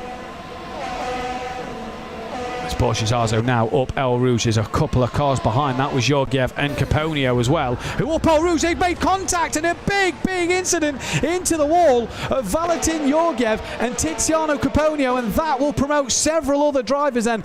Michael Fry, Tyler Klausch promoted up a couple of places, as well as Hugo Pinto. I think Joshua Hader's made a few places as well, and for Tiziano Caponio, he's in the wars there, coming up through Radion into the back of Valentin Georgiev, and well, the momentum up Eau Rouge and Radion, you've got to make sure you get out that throttle, because if you're not out the throttle, you could have an incident like that, and it's just that slipstream taking great effect, and a big snap there for David Reuschler in front of Borja Zarzo, and Borja Zarzo patiently waiting. He can see that mistake coming from David, and bide his time. He's got plenty of time left in this race to make a mistake, and he's just forcing the newbie into a couple of mistakes. David Reuschler here is really now trying to keep it calm and keep it cool and keep ahead of Borja Zarzo. Tyler Klausch behind is 3.2 seconds, so he'll only lose 1 place to Borja Zarzo. He doesn't need to overdrive the car here, as here then is your battle for the lead. David Seed to Nico Forland then. Nico Forland a bit quicker than David Seed last time around, as Ciro Zambra a lot quicker than the rest of them. Him and Sinander Murbas have got past Marcus Valverde, I've just noticed there on the standings. There is David Seed, the man of many smiles, we've said in the past. He's coming up El Rouge into Radion, down the Camel Straight now, and looking back from Nico Forland. Look at David Seed just slowly pull in with that slipstream just taking effect. Gets it to 6/10. Actually, Nico Forland better through the Lecom chicane than David Seed was then. Ciro Zambra in third. From 12th on the grid, as here comes Tiziano Caponio again. He pulls out now on Thomas Herzog down the Camel Straight, just a couple of wheels on the grass. That's not the quickest way, Tiziano, and he's going to look around the outside at Lecom, and he gets that one absolutely inch perfect. Joshua Hayden now then on the back of Thomas Herzog, and he'll want to make a move as well, as here is Tiziano Caponio now has a job to do to make some moves and get some time up and try and catch onto the back of Michael Fry. There's Georgiev and Fabian Mayer both get past Ruiz Oscar, whose race, qualified on pole, but his race just hasn't gone the way he wanted it. Joshua Hayder then on the back of Thomas Herzog still. David Seeds brought that gap down a little bit to the leaders. Here is Fabian Mayer, and he's just waiting for that car in front to just make a mistake. That is Valentin Georgiev in front. 0.8 of a second separate these two. And for Ruiz Oscar, he's a further 1.5 seconds behind Mayer, and has plenty of time, does Mayer, to just force an error from Georgiev. Forland, though, quicker than David Seed last time around. Tyler Klausch now having a look. Who's this on? Having a look at the chicane there, gets a good run out of it, and this now is on the back of David Rusler then. So has he made a mistake? Because Zarzo's got past, and now Klausch up the inside at turn 1.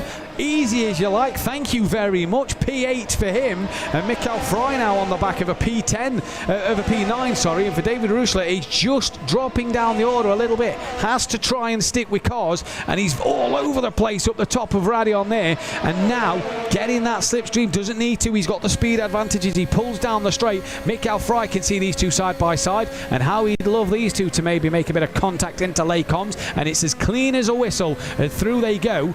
And Mikael Fry is going to have to do it the old-fashioned way and overtake them on the track, and it is elbows out from every driver up and down the grid here. They want as many positions and as many points as possible.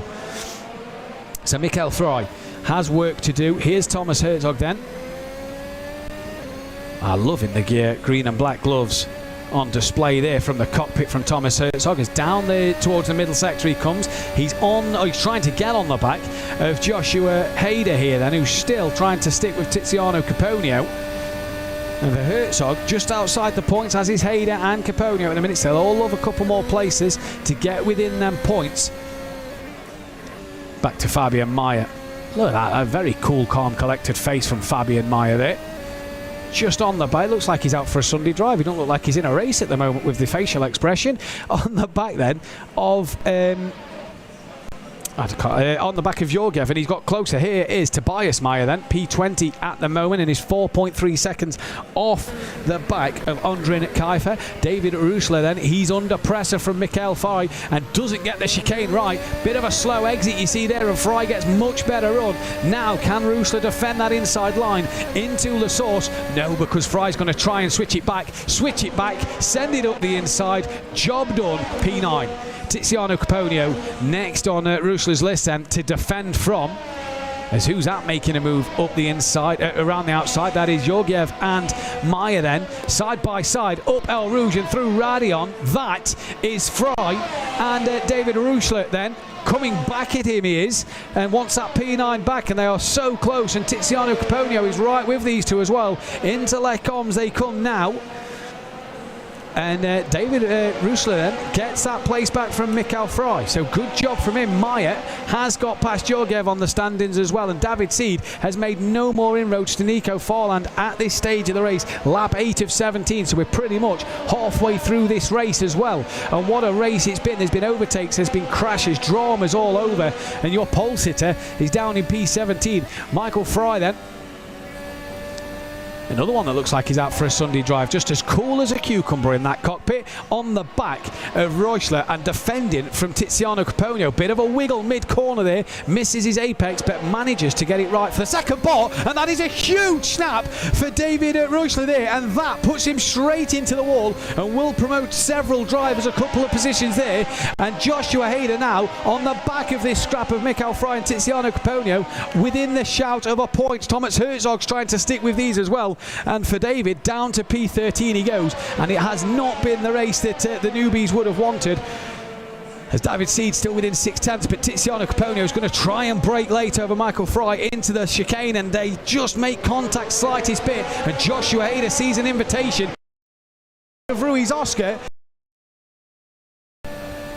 He's got his support behind him to make sure that he is doing the best job he needs to do, to cheer him on and to make sure that he gets the places he needs. Just losing a bit of time in this last sector to Fry, but look at that closing speed on the brakes there. Flat to the floor on the exit to the chicane, and great job there from Joshua Hader as he comes down the straight. It's just getting closer and closer, you feel, with every corner that goes by. And while Mikael Fry and Tiziano Caponio sort of holding each other up, drafting each other here, they need to make sure that, or Hader needs to make sure, should I say, that he's aware of their speed coming up this part of the circuit, because you get such a launch from the top. Herzog now, he's within a second of Joshua Hader, and he can sniff some points as well as Fry. Looking to make a move. Caponio's gone defensive already. Fry to the outside, and through the chicane, Lecombe chicane they come, and Caponio defends from Fry yet again and stays P9 and 10. David Seed within half a second, under half a second now, of Nico Farland. So he has brought that gap down, and David Seed is slowly now towards the back end of this race. He's coming back here at Nico Farland. There he is, look. And Nico Farland's car is the closest it's been all race.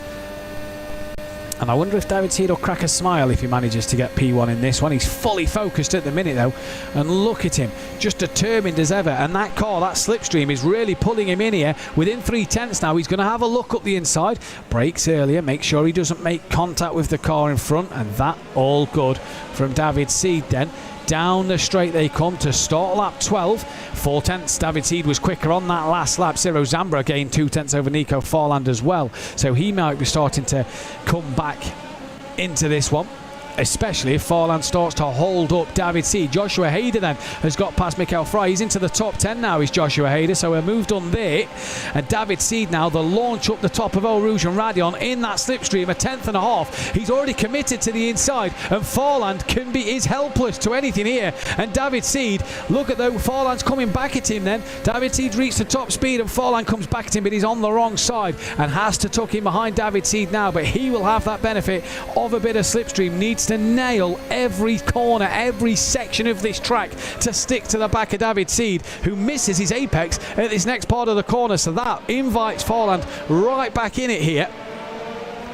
And a fantastic scrap then. Joshua Hader into the points, do believe. He's having a good side-by-side battle. I can just see over my monitor. David Seed, make sure you don't go too far wide there. Just enough two wheels on the curb, and back from David Seed. There is Farland. He's gapped him to half a second already, you know. So David Seed at the moment doing absolute bits so far to keep in front of Nico Farland and extend that gap already. So Ciro Zambra, could he have an answer for Nico Farland and get himself on the podium? What a race for David Seed. He's had a few ones. This is a look back at the start of Sinan de Murbas then, and P4 on the grid. A bit of contact coming into turn 1, you see, and he just then got pushed a little wide and he lost momentum. Another bit of contact there. Here's Sven Knusel into the chicane, and he just outbraked himself, taps the car next to him, and around he goes. And Sven, keep it there, do not spin that car around, good lad. Sylvain Pruss made sure that there he is, he's still parked up waiting for the traffic to go. Oh, that was a very silly error there from Pruss. The car did lunge on him and was very, very slow, and he bounces off the sausage curb and straight into the back. Fabian Meyer then around the outside of another car. David Reuschler then down to 14th place, has just been overtaken by Fabian Meyer. Oh, and a bit of contact made there between the pair of them. The door Oh, it wasn't really open for a move, but he did have a nose there, and Roesler going to come back at him, into La Source, and job done up the inside at turn 1. Thank you very much, he says. I'll have that one back. Nico Forland has had no answer for David Sees, and here is David Roesler then.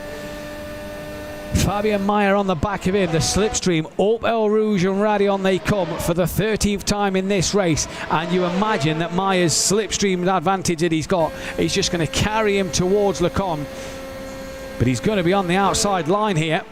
And Roesler then, he's not given up on this one yet, and around the inside doesn't leave him much room for the next part of the track, and yeah, job done all cleanly as well through there, and say he squeezed him a little bit. Meyer managed to get through without making contact. Meyer's ran deep then. Here, Georgiev back up to 18th place. He's had a terrible race since his incident to Meyer. What a save from him there, drifting it through the left-hander. Brilliant save from Fabian Meyer. Fantastic from him, as he's just lost a bit of time to Roesler there, just with that little mistake at the moment.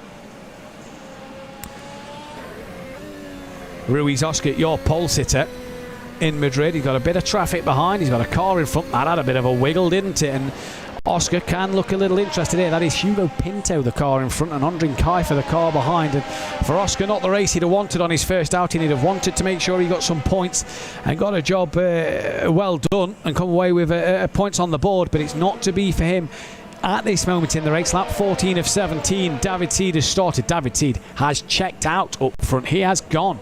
Joshua Ada has lost out to Michael Fry, I've noticed, on the standings, as well as Roesler now, and Fabian Meyer are back at it once again at the chicane, and now down towards La Source they come for their 14th time. And Fabian Meyer does not think of sending one up the inside. He was a bit too far back to get that job done. In that slipstream though, and he could have that all-important slipstream coming up El Rouge and Radion onto the Kemmel Straight. As they come up now, there is Pinto, Oscar and Kaifer in the background, and Fabian Meyer then in that slipstream, just going to pull himself a little closer, but he's not going to get close enough by the time they break for Lecombe, and that's a shame for Fabian Meyer. He'd have wanted to make another move and get himself into that top 13 positions.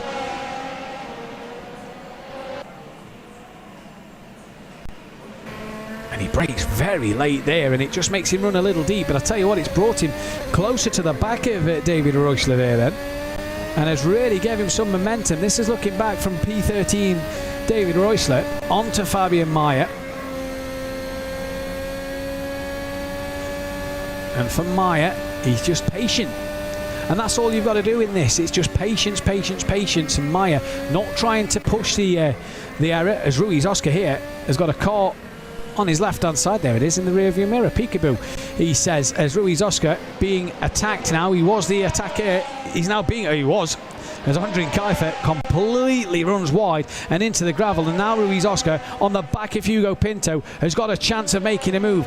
Fabian Meyer and David Roesler as well making moves, and Oscar has got past Pinto, so that's job done before the chicane. Will Pinto try and come back at him? Meyer and Roesler are side by side a bit further forward as well, and here comes Oscar later on the brakes than Pinto. Pinto tries to get the switch back, and Oscar, no you don't, because I've got that one covered, he says. Meyer still didn't get past David Roesler up front as well. He's going to have a look at the source. No, tucks back in, thinks better of it this time around.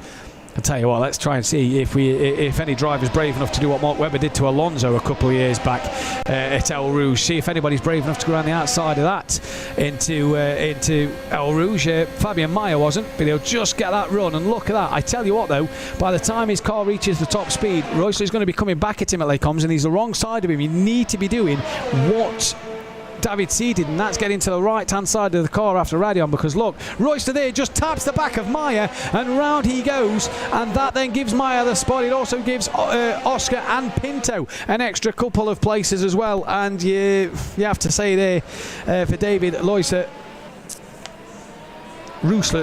he made the mistake himself, braked too deep and into the back of Fabian Meyer. He went, the door was open, and he just made the mistake himself. Nico Forland out front isn't being caught by Ciro Zambra. One man who is catching though up front is this man, Marcus Valverde, gaining on the back of Sinan de Murbas, the current championship leader. This man, well, he's He's attacked Nico Farland all race. He got past Nico Farland in a fantastic move at the top of Radion, and since then he hasn't looked back. 1.2 seconds is the gap as Tiziano Caponio's got himself past Tyler Klausch on the standings then. Farland has no answer to David Seed. Marcus Valverde, though, could have an answer in this championship to help Ciro Zambra and David Seed out in this championship, and that is if he can get on the back of Sinan de Merbas a little more than he is at the moment. Here is Nico Farland just wrestling with the car a little bit through Lecombe. Got Ciro Zambra gaining on him.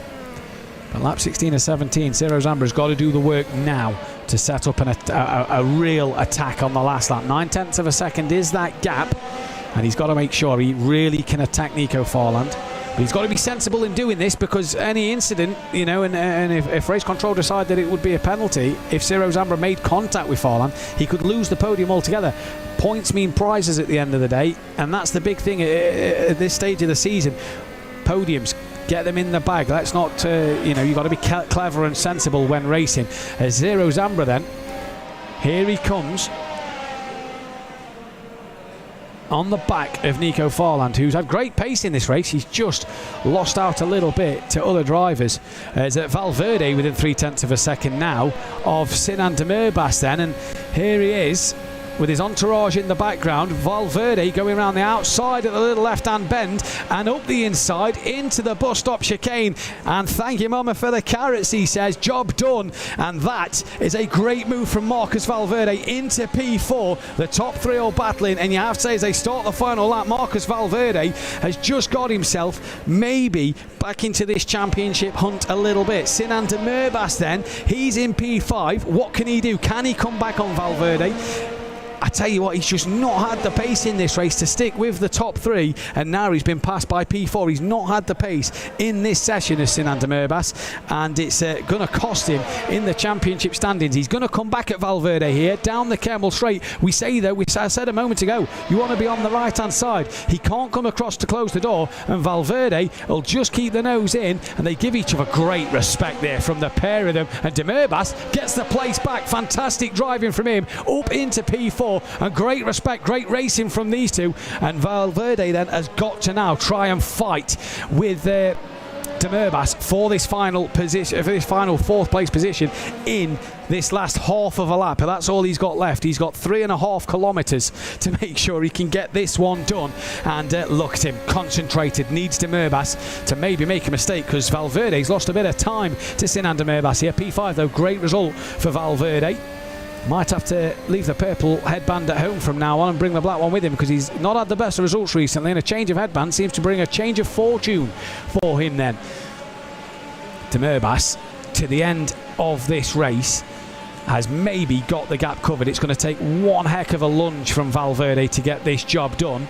But I think David Seed should be coming to the final chicane and to the finish line to finish this race. Here comes Valverde. He's going to have a look to the outside. Can he keep a nose in it? David Seed, though, is going to be your race winner. And not that you'd notice, because barely a reaction from the young man. Nico Farland takes second place from Ciro Zambra, and it was Sinan de Merbas who crossed the line P4. And we've got Ciro Zambra in the podium with us now, and we spoke to you before the race.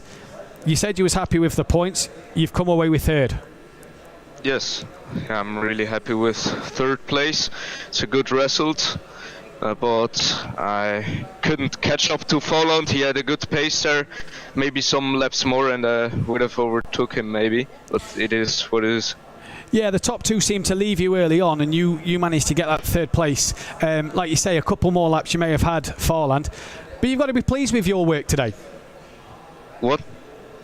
You've got to be pleased with the job. I'm very pleased. Was a good result, starting from P11 to P3. I'm happy. Well done today, Ciro. Fantastic result for yourself, and enjoy the podium. Thank you. Thank you, mate. So a very happy Ciro Zambra there then. P11 up to P3. Great drive from him. Fantastic stuff for him to get onto that podium. Spa, very difficult track early on in that race, and when you're in that mid-pack, you need to get the job done. And here's a man who just couldn't hang on. Nico wasn't to be today. Yeah, my pace in the knockout was simply better than in the race. I was half a second faster in the knockout race, so I did a few mistakes at the middle of the race that Sid can catch me at the end. So I'm happy with P2 as a good result, to be honest, for good points for the season. P2 is good, but I want to win. But I think every driver wants to win a race. So. And was it a bit nervous at the end of the race there, because Ciro Zambra was starting to catch you at the end, so a bit of nerves maybe? Yeah, a little bit of nervous. I had a little bit problem with the downshifting on the simulator, but it's not that quite hard. But yeah, I'm losing so much pace compared to the knockout race, but it's P2. I'm happy with that. So moving forward. Yeah, moving forward to next month, more points in the bag. Greetings to your father as well from all of us here in Kemptall. Shame he couldn't be with us today, but a P2 nonetheless. Yeah. Happy day. Yeah, thank you very much. Well done. Thank you. Everybody then very, very happy, and no gain, no loss for Nico Farland. Started P2, finished P2, so a decent day. And this man then, what a race he had. David Seed, your race winner. That was a fantastic drive. Talk us through that. Okay, I had a very decent start. I went through P3 or P2, and after that I were like 7 laps trying to overtake Nico, and after that, well, I just had to drive to the end. Now it did seem for a while that the gap was staying the same to Nico, and then all of a sudden you got on the back of him, went past, and you didn't see him again. Well, I think he made a mistake, and that helped me to overtake him. Sorry. And after that, yes, I only had to control the distance in 1 second, 1.5 seconds, and that's it. And that looks like it gives you the championship lead back as well, coming away from Spa, so even more to be happy about. Yes, and also I want to dedicate this win to my friend Valentin Cordova, because it's his birthday. I love you, mate. That's it. Well, thank you very much, David, and well done on the race win. Thank you. Well done indeed. Instead of the normal podium procedure that we don't normally see, David Seed is going to get his in the cockpit of the car because he has to head off to the airport. So David Seed, your race winner here at Racing Unleashed for the Challenger League, and he is the race winner today, and he's going to collect his medal in different fashion in the cockpit as he has to head straight to the airport, we're being told. So well done to David Seed then for his podium and his race win. And again, a little cheeky grin there from David Seed, so we'll have to make sure we get a picture of that one. As you see there in Munich, Nico Farland onto the podium, he steps. A high five with everybody at Munich. Lovely message in the background to Sebastian Hirsch as well. And Nico Farland gets his second place medal, and a job well done from him in Munich. Fantastic scenes there. He's very happy with his job. And here then, Ciro Zambra, P3. And he, again, another happy man in Zurich with his podium there. All three drivers very, very happy. We had bigger smiles for P2 and 3 than we did for the race winner, but saying that, if you've been watching all season, that's not to be expected with David Seed. All three drivers, though, very happy. And once again, the message to Sebastian Hirsch, we wish you a speedy recovery and hope to see you back on track very, very soon and back here in our racing lounges very soon. All the best and get well.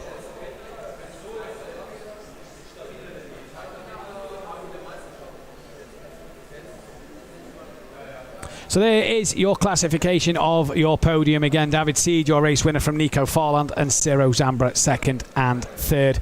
And race control are still looking everything over here at the moment and are making sure that they do everything they need to do to get it the final classification to us here then.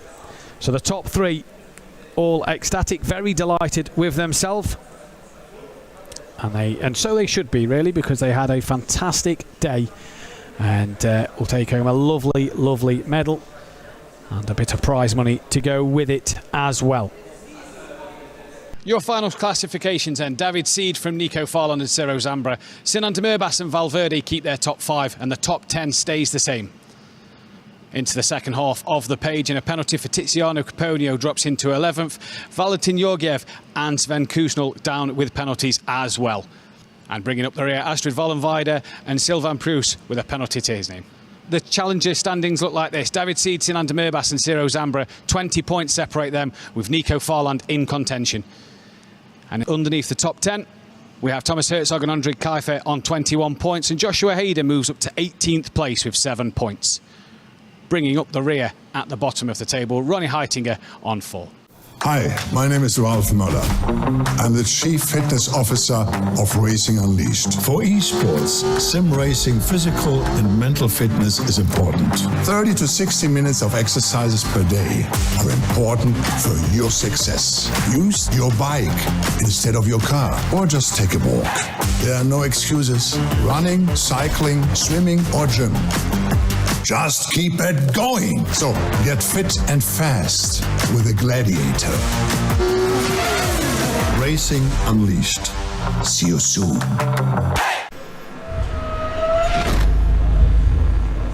This is Racing Unleashed Beyond the Pinnacle. Hold on to your hats. We are on the grid. Who is going to be king of the late breakers? Excellent on-board shot. Michael Spiegel is throwing absolutely everything at this, including the kitchen sink. And he is a fighter, a warrior. And look at this! Look at this! Unglaublich. Wow, qué pelea. I'm loving this.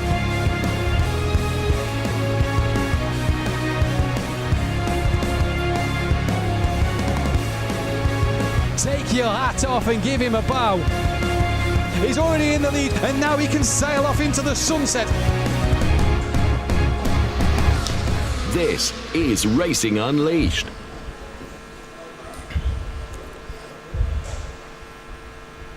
Welcome back to Kemptal and to all our lounges as we look now at our grid for the Racer League race, the Challenger League race to come. I beg your pardon, Matthias Overkirk then going from P21. He's situated in our Calm Lounge as we bring all our lounges together.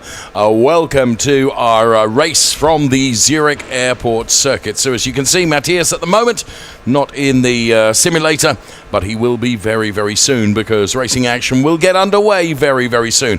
And just as we speak, there Matthias makes his way into the cockpit of his simulator, belts up and gets ready to rock and roll. As we continue our look through the grid, there's Yannick Schmidt then. He'll be disappointed with his qualifying. He goes from P20, and Lorenzo Hader, P19 from Lorenzo, and good to see Lorenzo and Yannick Schmidt then on the 10th row of our grid here. And Race Control have spent a lot of time speaking and looking at everything. And Tobias Meyer, he is in our lounge in Munich, and he is going from 18. So Tobias, you've got 17 cars in your target sights ahead of you. What's your strategy, friend? Yes, I don't know. I just try to give my best and hope to overtake somebody. There are some seconds between my competitors, so I just give my best. Well, your best will be brilliant, I'm sure. Tobias, just very quickly, how quick is this Zurich Airport circuit? Is it hard work? Yes, you need a lot of time for practice. So, yeah, I did some time to practice, so I hope it is enough to be competitive.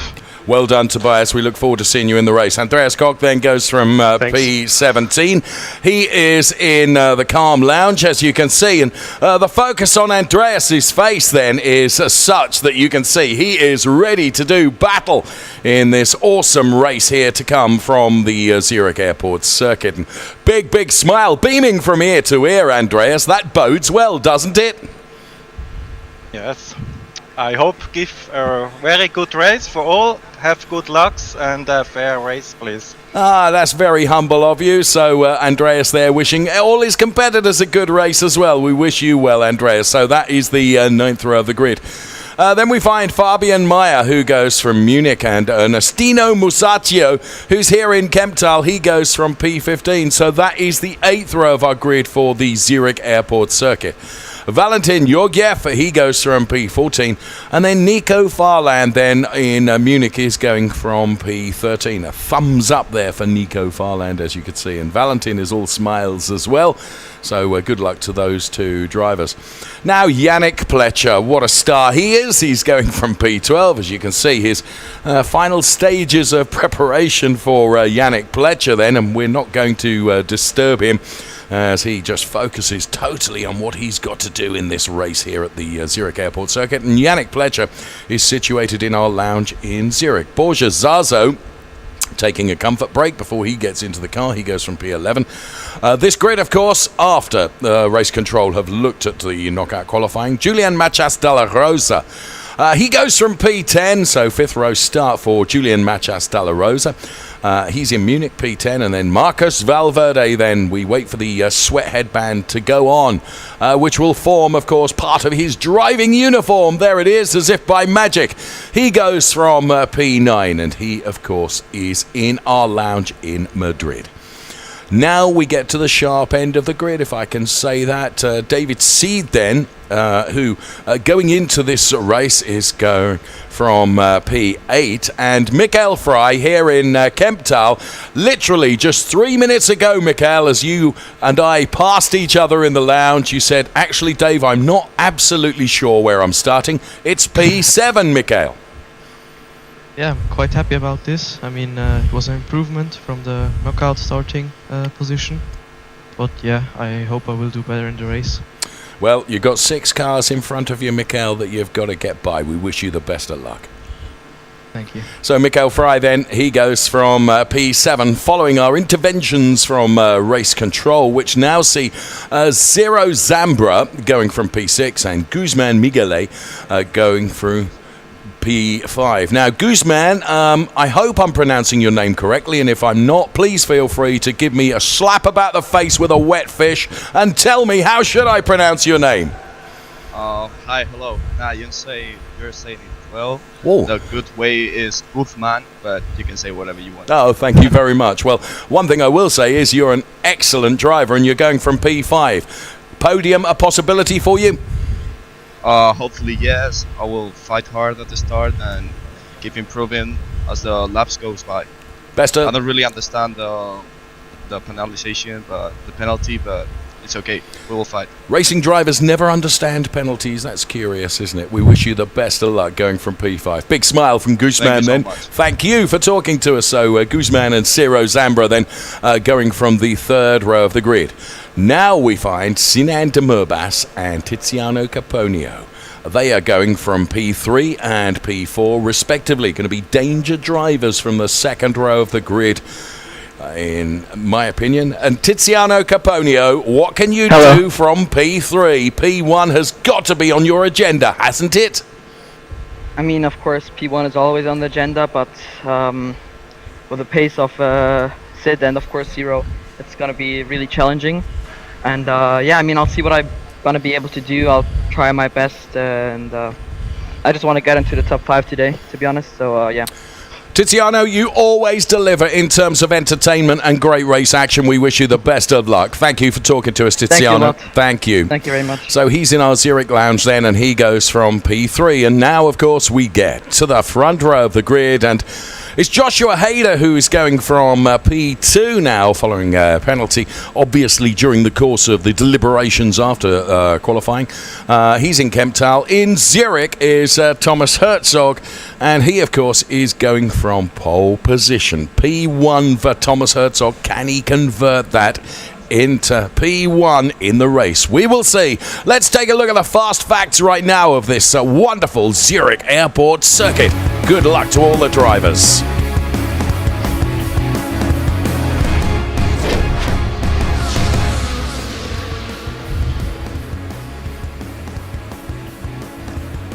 So as you can see, as the facts are unveiled, 7.6 kilometers, 16 legendary turns, and it is absolutely exclusive to Racing Unleashed this circuit, the battle on the RU runway.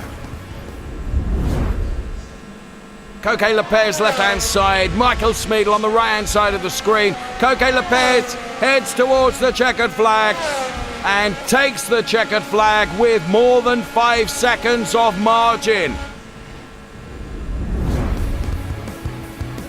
That was just a little example of how great this circuit is, in use last year, of course, through the BP turn, which is always a funnel and always something of a pinch point on this circuit.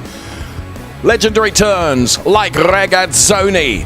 And what a turn that is as we continue our Fast Facts encyclopedic look at this wonderful circuit. The Swiss S's, boy, do they challenge our drivers. Next up, the right-left of Rega and Cargo. Hardly a moment to take a breath, let alone think about the next sequence of turns, which includes the Cloten S. Yeah, I'm absolutely thrilled, especially after my long summer break.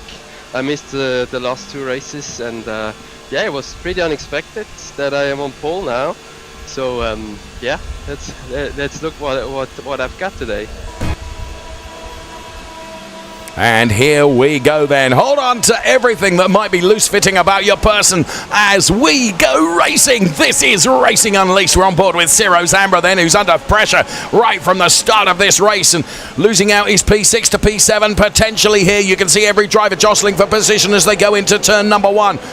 This is almost like a hairpin, and it is absolutely brilliant. Thomas Herzog going, of course, from that P1 position. What he needs to do is hope that everyone behind battles hard so that he can escape up the road. And sure enough, Sinan Demurbas and Tiziano Caponia having a real battle going on. Migueles is P5, having moved up past Ciro Zambra, and Mikkel Frey having dropped down the order.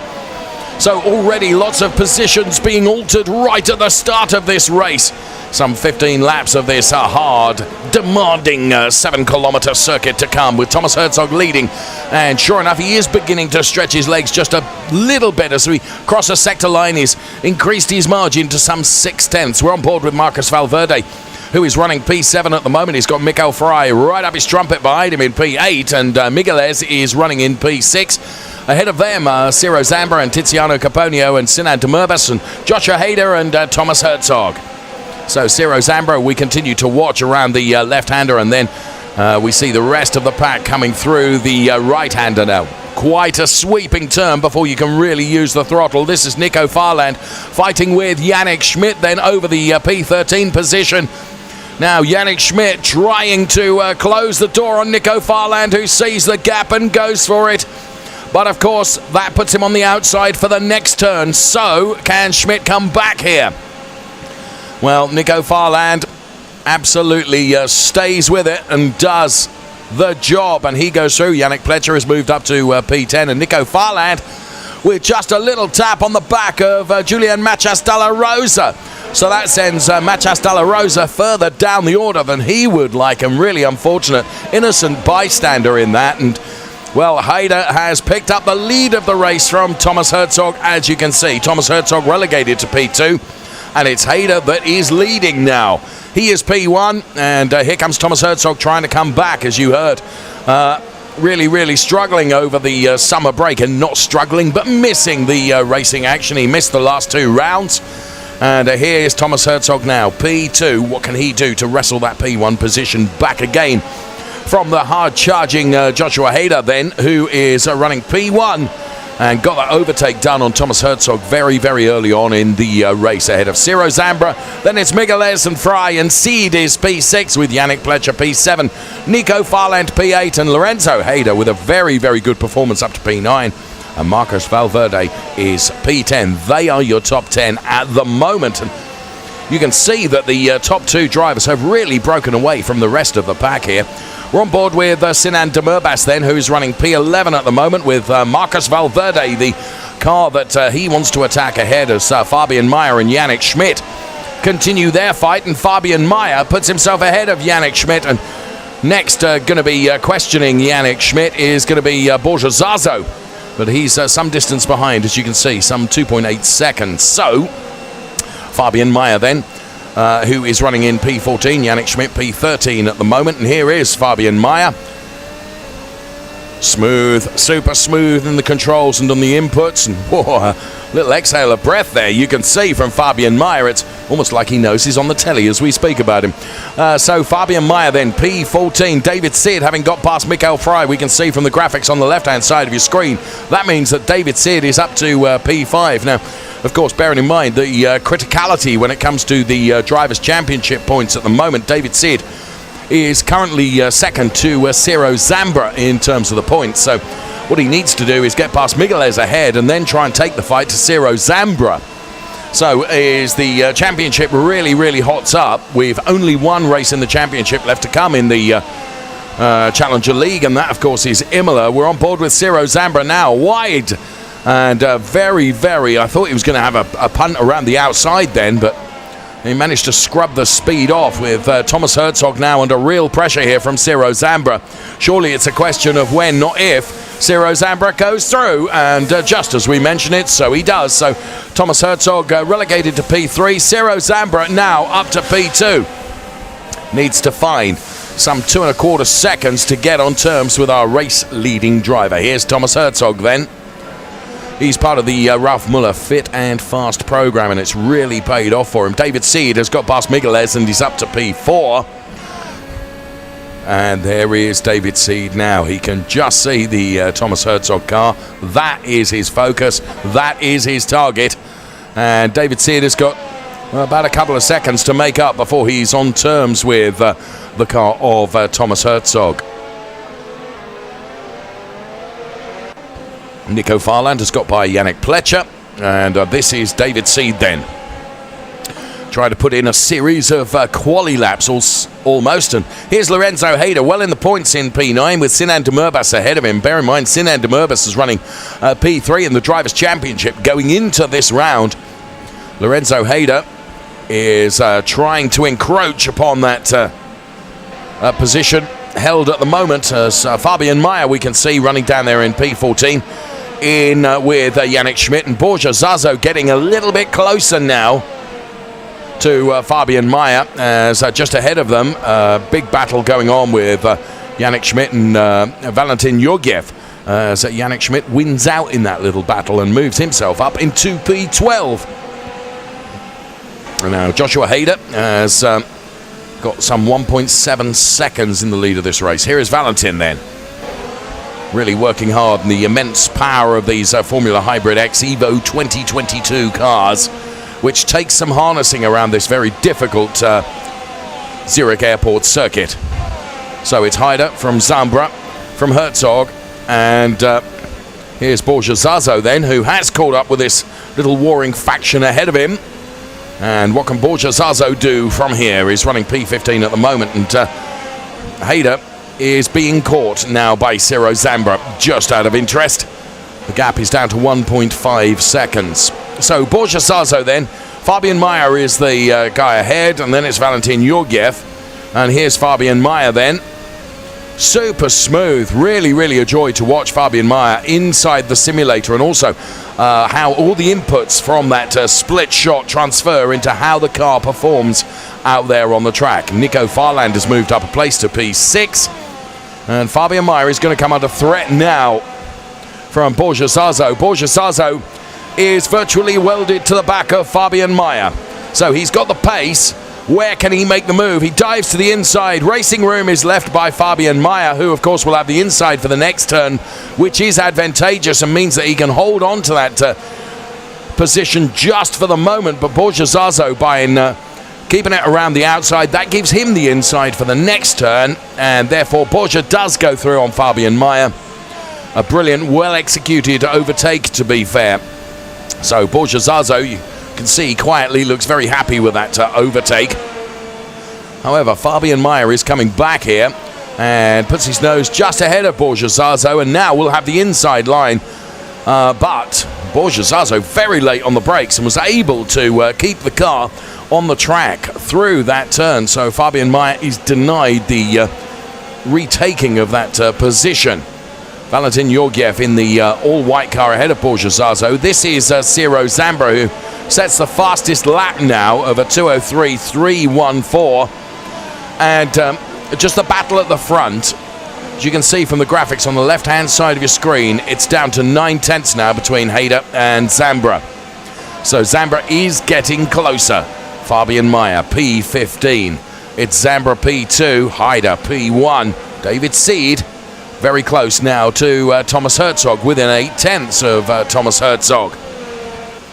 So Fabian Meyer then, and he's not prepared to let Borja Zaza have this position. Fabian Meyer has been absolutely, it's almost like when he gets the bit between his teeth when he's been overtaken, and he becomes even more aggressive then, and he's probably better at aggression than he is in defending, that would suggest. Ciro Zambra then, running in P2, but has got Hayder in his target sights. So Ciro Zambra, another one of these drivers that looks really cool and stress-free inside the Formula Hybrid Evo X 2022 simulator. Feeling rather more pressured, I would suggest, is Joshua Hayder, who we're on board with now as Ciro Zambra puts the car to the inside. So, carrying as much speed as they possibly can, they go absolutely side by side. King of the late breakers, Ciro Zambra. Well, Joshua Hayder holding on to this, but Ciro Zambra does go through. And you would just suggest that the pace with which he managed to get on terms with Joshua Hayder, the guy that we're on board with now, would suggest that he's going to be able to really break away. We're on lap 5 of 15, so still a very long way to go in this race. But you have to say that Ciro Zambra, this is really cementing his position and why he's at the top of the Drivers' Championship already in the space of but a few turns. He's put some 7 tenths on Joshua Hayder. This is Sinan Demurbas, who I remind you is P3 in the Drivers' Championship and at the moment is in a lowly position of P11 in the race. Now, Yannick Pletcher is the driver that is P10. And Sinan Demurbas very much after Yannick Pletcher, and then Marcus Valverde and potentially even Lorenzo Hayder as well. Under the Flughafen Zurich sign we go with these wonderful cars and this wonderful racing. This is the Challenger League on a Saturday, of course. Racer League to come tomorrow on the very same circuit, exclusively live for Racing Unleashed. So Lorenzo Hayder then and Migueles swapping places, and strife there for Marcus Valverde, who has dropped way down the order to P12 before he can get the car pointing in the right direction again. Make that P13 as Borja Zaza goes by. And this is Nico Farland. And here is Lorenzo Hayder then, one half of the two brothers, of course, that race in this fantastic series. And it's fair to say that both Joshua and Lorenzo, hugely talented drivers, and really live their emotions through motor racing and doing a great job in our Racing Unleashed Championship. And Nico Farland swapping from outside to inside. Boy, he'd got some pace there. Took the advantage of the slipstream off the back of the Mikael Fry car. And Mikael Fry and Nico Farland fighting over this P5 place at the moment. It's Thomas Herzog that's P4. And then some way up the road is David Seed. And then the rest of the drivers that are leading this race. Mikael Fry we're on board with now. You can see how you really do not get an opportunity to even rest for a millisecond on this demanding Zurich airport circuit.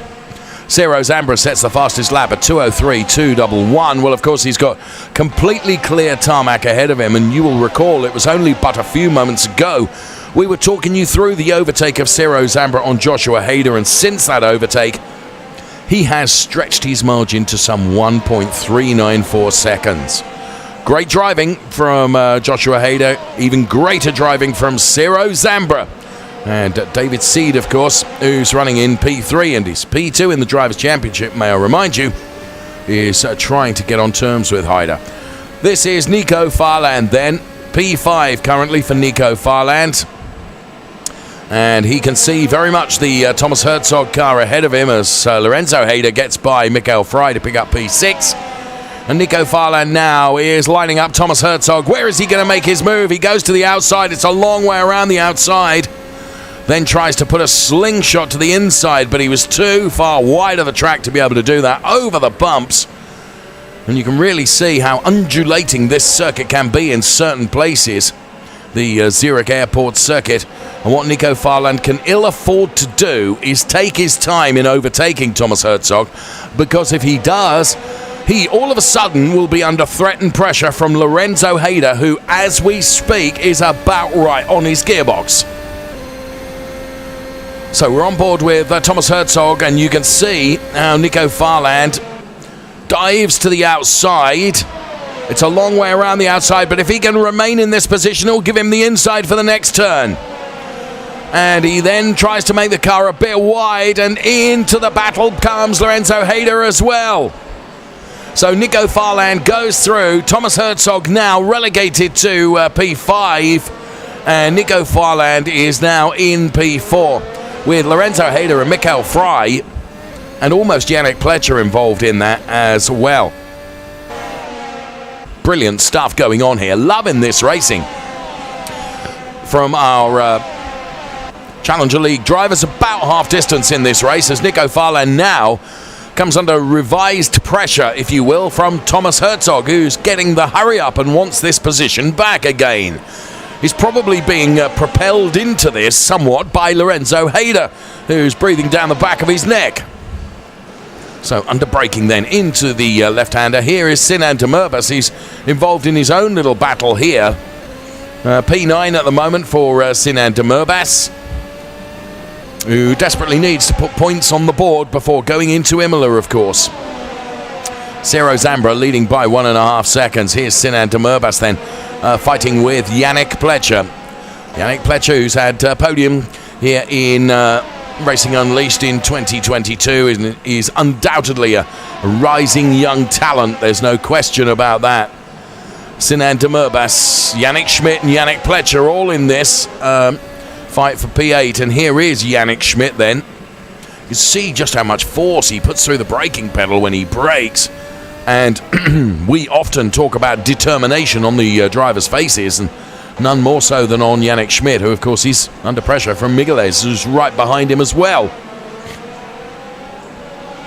A slight mistake there potentially from Yannick Schmidt, who does allow Migueles to go through, and Sinan Demirbaş still pressuring Yannick Pletcher like never before. Really good defending from Yannick Pletcher, who's holding on to this from Sinan Demirbaş, and you can see it's broken away by 5 or 6 car lengths now, so fair play to Yannick Pletcher. Sinan Demirbaş then takes stock and reconsiders his strategy with regards to trying to overtake Yannick Pletcher ahead of him and secure that P8 place and some more valuable points for Sinan Demirbaş's current P3 position in the Drivers' Championship. This is Yannick Schmidt. He has Marcus Valverde behind him. Marcus Valverde, we know, is very, very good at overtaking. A little, you can see the Zurich Airport Circle, and Marcus Valverde then showing his face to the outside, but not really in any opportunity to try and make a pass at that point. But Marcus Valverde is sure enough wanting to worry Yannick Schmidt ahead of him. So there is Valverde, and Borja Zazo is not so far out of this little, it'll become a 4-way fight, won't it, for P11 or P10. So there he is, Marcus Valverde. There, Borja Zazo in the orange car that you could see, the Formula Hybrid X Evo 2022 exclusive for Racing Unleashed, as indeed is the tarmac that we are racing on. So let's take a look at a replay here now. And there you can see as the tyres smoke and we get the race underway. We ride on board with Nico Farland weaving his way through and just catching the back end of that car.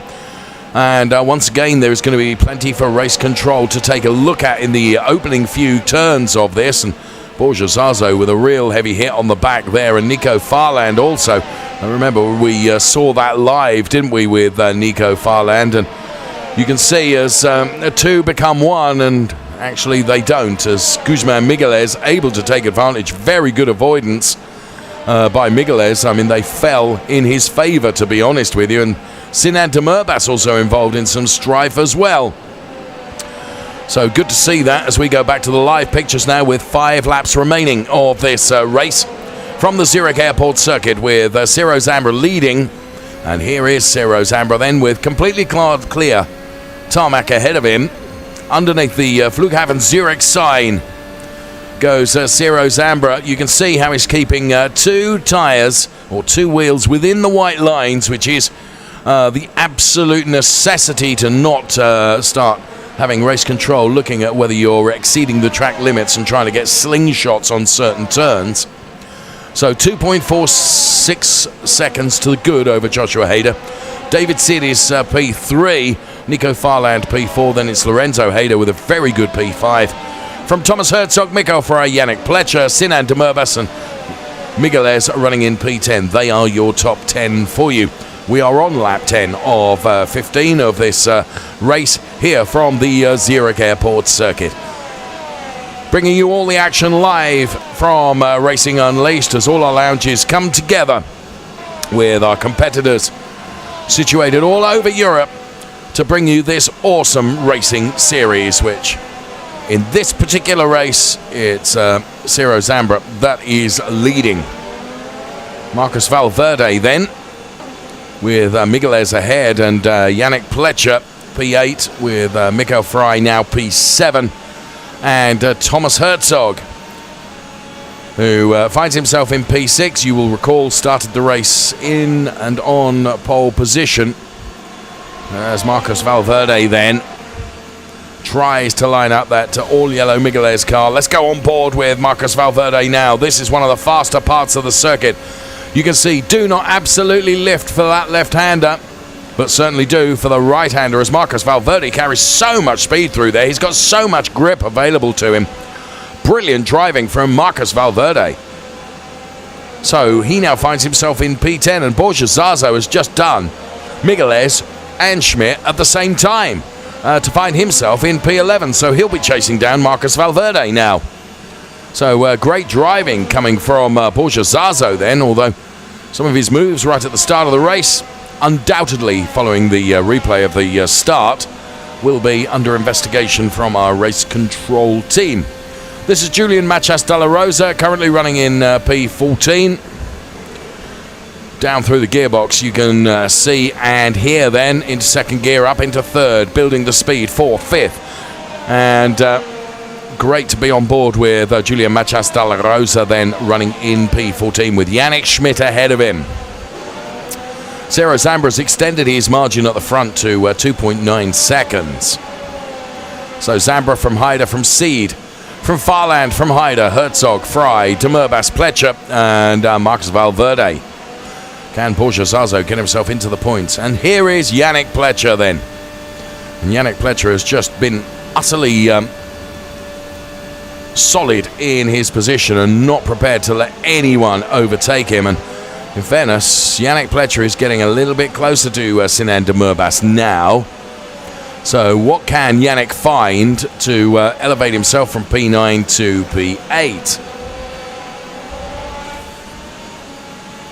Mikko Frey, P7. If I look from our commentary studio, I can actually almost see into his simulator. And there he is, unemotive in terms of facial expressions, just utterly concentrating on everything that he needs to do to try and move from P7 to P6. Bit of a wobble there, as you could see, but he held on to it nicely. He's hugely talented. He's got Thomas Herzog ahead of him, but critically, he has got Sinan Demirbaş now right behind him. So going to be hunting and hunted at the same time now is Mikhail. And it's this invidious position to be in, really, where you've got someone trying to overtake you whilst you're trying to overtake as well. So any move he makes on Thomas Herzog is going to have to be absolutely definitive to not allow Sinan Demerbus the opportunity to take Mikael Frey at the same time. And here is Sinan Demerbus, who could be the big beneficiary of any overtake attempt that he makes right now. So Sinan Demerbus then, just seeing where and how Mikael is trying to get himself around Thomas Herzog, and you can see Thomas Herzog is able to break away a little bit now, and the reason for that is Mikael Frey is now having to defend rather than attack and try and protect his P7 position. A mistake there from Sinan Demerbus didn't cost him too much in terms of speed or time, but nonetheless, in the closing stages of this race, because we're on lap 12 of 15, Tyre Deg begins to have an impact now in the later stages of the race, and therefore where once you previously put your car on the tarmac, maybe the same level of grip is not available to you as it was earlier on. Yannick Schmidt, who's running P13 at the moment, he looks so aggressive inside that simulator. And Yannick Schmidt with Julian Machas Dalla Rosa right behind him. And here is Sinan Demerbus then, as we split the screen and give you two battles at the same time. What value we bring you from Racing Unleashed. Sinan Demerbus then tries to dive to the inside of Mikael Frey, but it wasn't going to happen. And Yannick Schmidt here is really under pressure now from Julian Machas Dalla Rosa, they are side by side. Ciro Zambra sets the fastest lap, no surprise there. Although where I am surprised is that he's doing it this late stage in the race, but of course fuel load, or virtual fuel load, has gone down. Aggregate that against the tyre degradation, of course he's been able to be super smooth and not be too aggressive, because he's led the race for a number of laps now. So once again, let's go on board with Yannick Schmidt, who's in our lounge in Munich. There, all the power that he has forced through that braking pedal. You can see he almost sits up in the seat inside the cockpit of the simulator to really press the brake pedal through the floor of the Formula Hybrid X Evo 2022.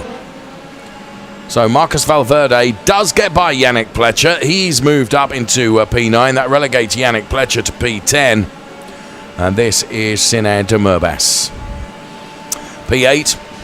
As Mikael Frey has been steadfast in this P7 position.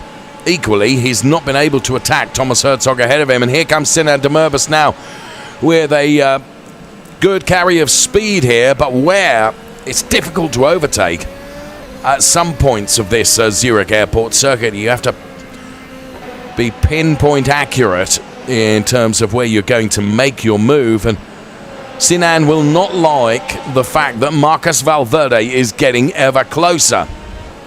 Here is Yannick Schmidt, then Julian Machas Dalla Rosa, who's disappeared up the road and is chasing down Migueles. And Yannick Schmidt, who's got Fabian Mayer behind him, but some distance behind him in fairness. So Yannick Schmidt at the moment is untroubled. Here comes Sinan Demerbus then. We said he'd got to be pinpoint accurate, and he was. He really sent it through that turn.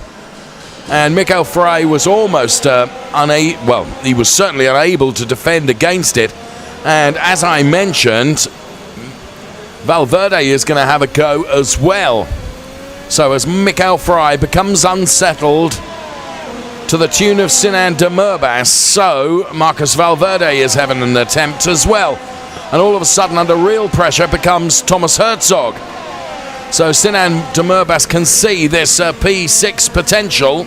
We ride on board with Thomas Herzog now. 2 laps, or 1 lap, plus the remainder of this lap remaining for our drivers in the Challenger League. Here's Sinan Demerbus to the outside of Thomas Herzog again. King of the late breakers around the outside, tries to go Marcus Valverde in the battle that's going on behind. But Mikael Frey holds on to that. So Sinan Demerbus now, he's got so much time to make up on Lorenzo Hayder. He's not going to be able to do it in the laps that are remain available in this race. Here is Marcus Valverde. He can see P8. He hasn't quite got P8 yet. And he's going to have to go around the outside here where the grip is less afforded to you. And sure enough, Mikko Frey, and now Marcus Valverde has got Yannick Pletcher coming back at him. Yannick Pletcher all the way around the outside here. And this would be a brilliant move by Yannick Pletcher if he can make it work. And he does not quite. Because Marcus Valverde, and there was a little touch from Yannick Pletcher on Marcus Valverde. Absolutely not Valverde's fault. And Pletcher, brilliant effort from him, but it just didn't pay off in the end. And Yannick Pletcher losing out to Borja Zazo as a consequence of that. But 10 out of 10 for the effort that he gave. Here comes Marcus Valverde then, and Mikko Frey again for Valverde. It's a long way around the outside, a little touch from Mikko Frey, and Valverde has done it, and now Thomas Herzog is under threat from Marcus Valverde on the final lap of this race. So Zambra leading from Haider and Seed. Then it is the Battle Royale going on behind for the P7 position, which is held by Thomas Herzog at the moment. However, Marcus Valverde is having a real go for this. And here is Mikko Frey. Oh, big sideways moment. Borja Zazo going through. That, of course, was Yannick Pletcher getting so sideways. And Yannick Pletcher in his desperate attempt to get back into the points and pay grade as ahead of them. Wow. There was just a huge opportunity there as Thomas Herzog and Marcus Valverde both getting sideways in symmetry.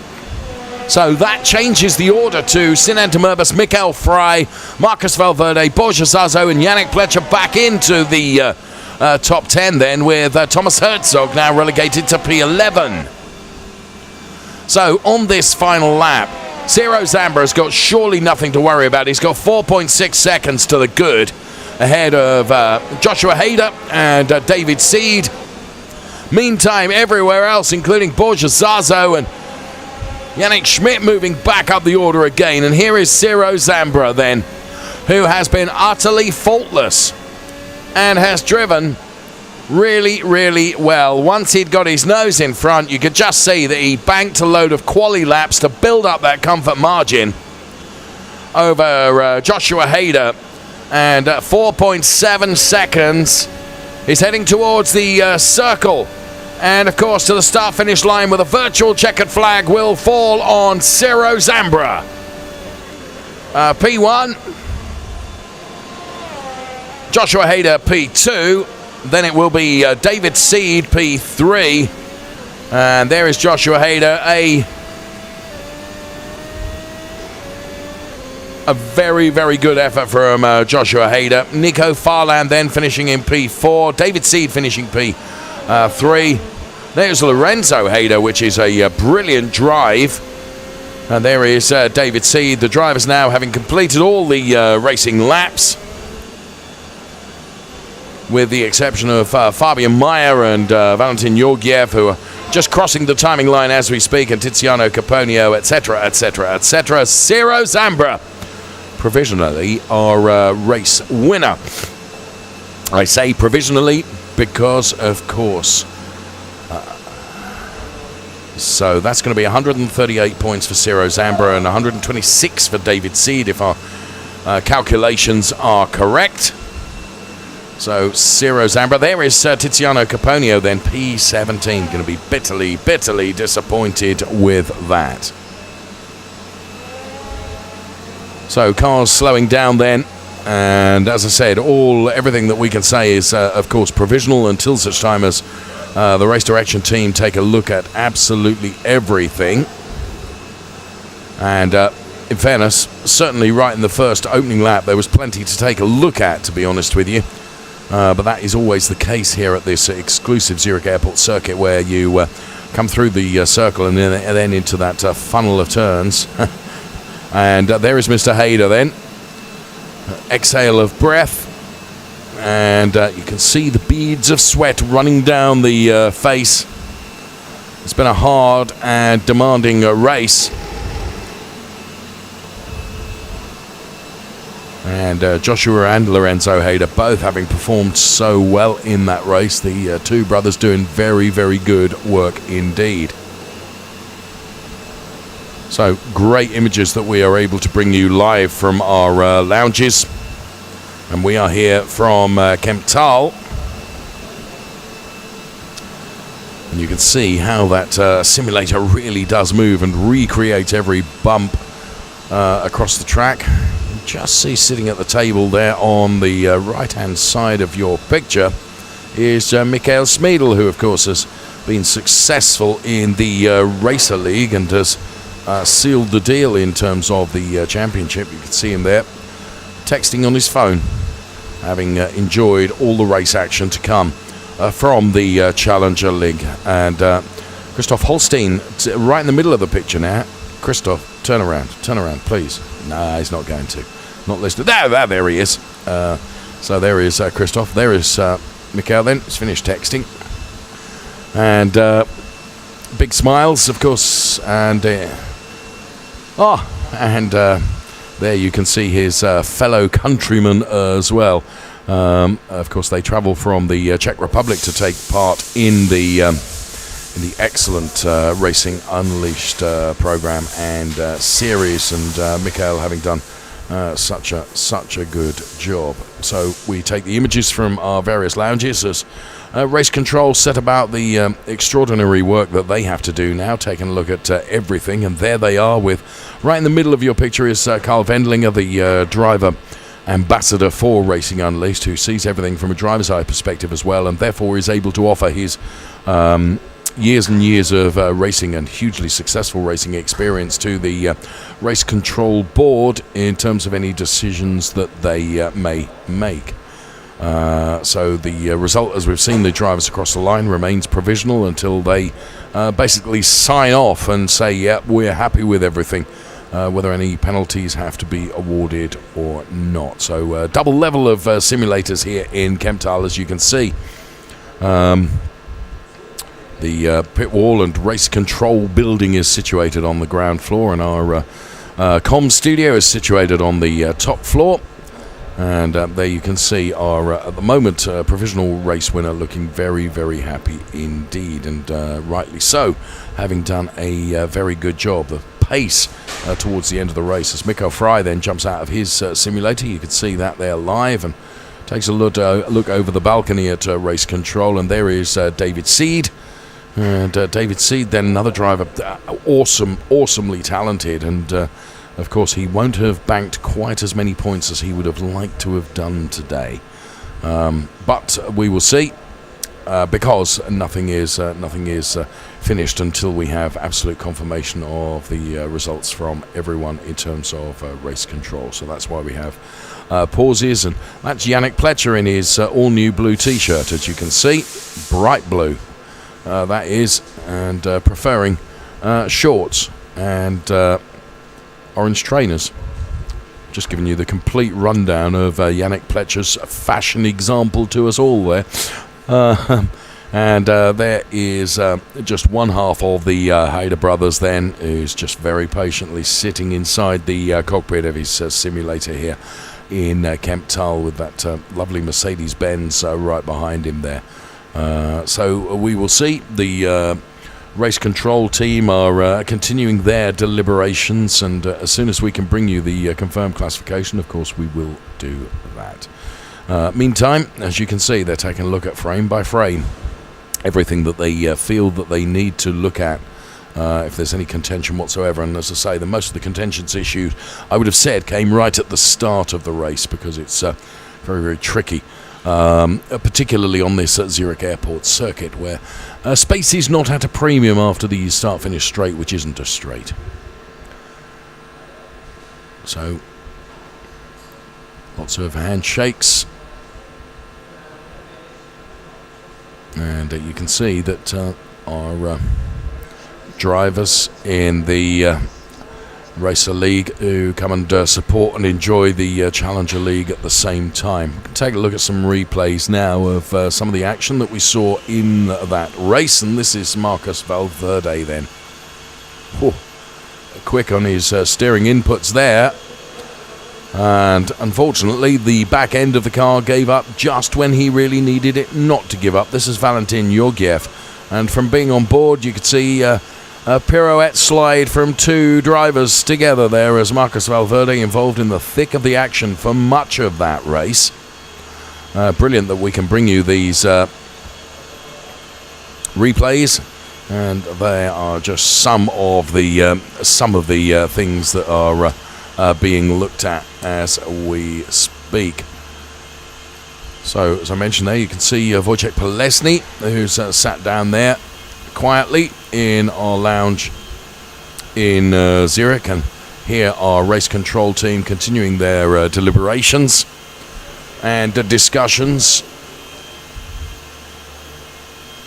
So the race control team, who are absolutely fair but very, very firm, as we saw from our knockout qualifying. Everything gets looked at, and of course they are aware of our desire to get to a confirmed result as quickly as possible, but they will not let that impact their decision making, because they want to make sure that everything is dealt with correctly. And there you can see they are able to take a look frame by frame at everything that goes on.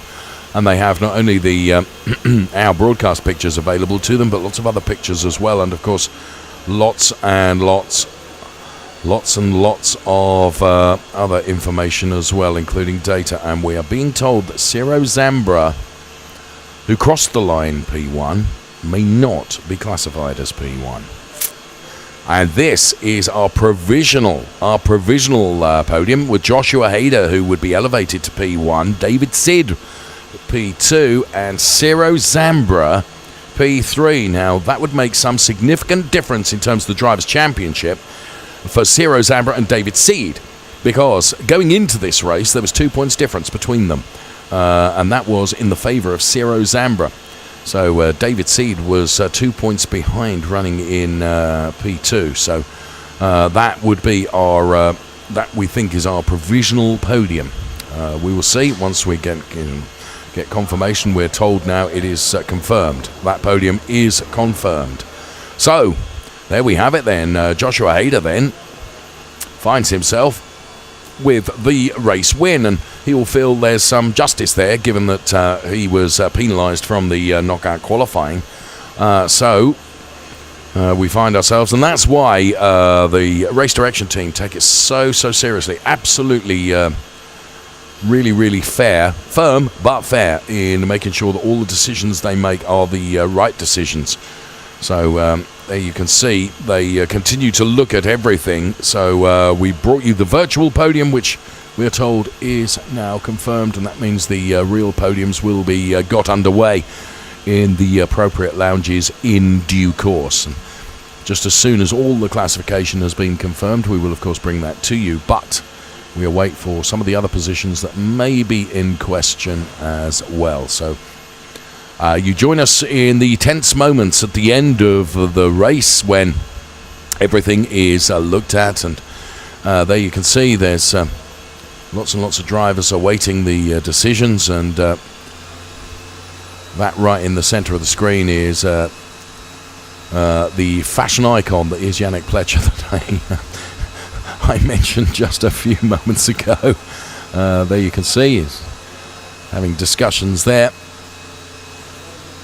and he of course has just taken part in that race.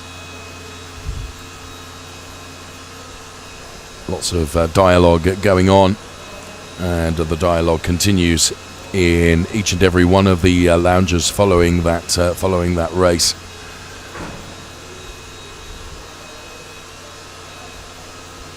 And you can see the podium numbers are put onto the stairs at the Zurich lounge. And there is Thomas Herzog just walking into our the focus of our camera there, and there you can see on the left-hand side of the screen one of those fantastic simulators, the Formula Hybrid X Evo 2022 simulators that are used both in the Racer League and the Challenger League that we have just watched. So expectantly and with some sense of trepidation from some drivers' perspectives in terms of getting the confirmed classification to you, and we do that just as soon as we can. So there he is, Ciro Zambra inside the cockpit. Gloves coming off, and discussions going on now with race control in each and every one of the lounges. So perhaps a look of disappointment on the face of Ciro Zambra. However, it is what it is. Rules are rules, and Ciro Zambra, I hope you can hear me. And Ciro, I just said there's a kind of a look of disappointment on your face. Talk us through your emotions and what you're feeling right now, Ciro. Yeah, in my opinion, I had a very good start. Race started well, and then I don't know if it was on stream, but I touched the rear of Sinon de Murbos a little bit in the last corner. In my opinion, it was a racing incident. But, you know, I got the 10 seconds, and it is what it is now. And we got to move forward to Imola. And the thing is, Ciro, from our point of view, and perhaps it's you feel it's a racing incident. Of course, race control look at that, and they deem differently. Of course, for us, Ciro, what it does, it takes the championship to Imola the next round, as you say. So I think you're being very, very adult about taking it on the chin, if I may say. Yeah, that's true. Just so unfortunate. So, as I understand it from the calculations that we're doing here, Ciro, you are just 1 point behind David Seed. Yeah. Could have been 12. So, but it is what it is. It is what it is, Ciro, and we know just how good a racing driver you are, and well, I kind of feel I need to say thank you for keeping this championship so exciting right to the final round, and I'm pleased to see that if nothing else I've been able to provoke a small smile on your face, Ciro Zambra. Yeah. Thank you very much for talking to us. Appreciate it's difficult because, just 1 point in it then. Whoa, between David Seed and Ciro Zambra. My goodness me. We couldn't write the script any better, but I promise you it's all being brought about by the discussions that are going on with race control at the moment. And David Seed, as you can see, is there waiting for us in Madrid. And I hope you can hear me, David. And now we've just found out that going into Imola, there's just a point between you and your competitor in the championship.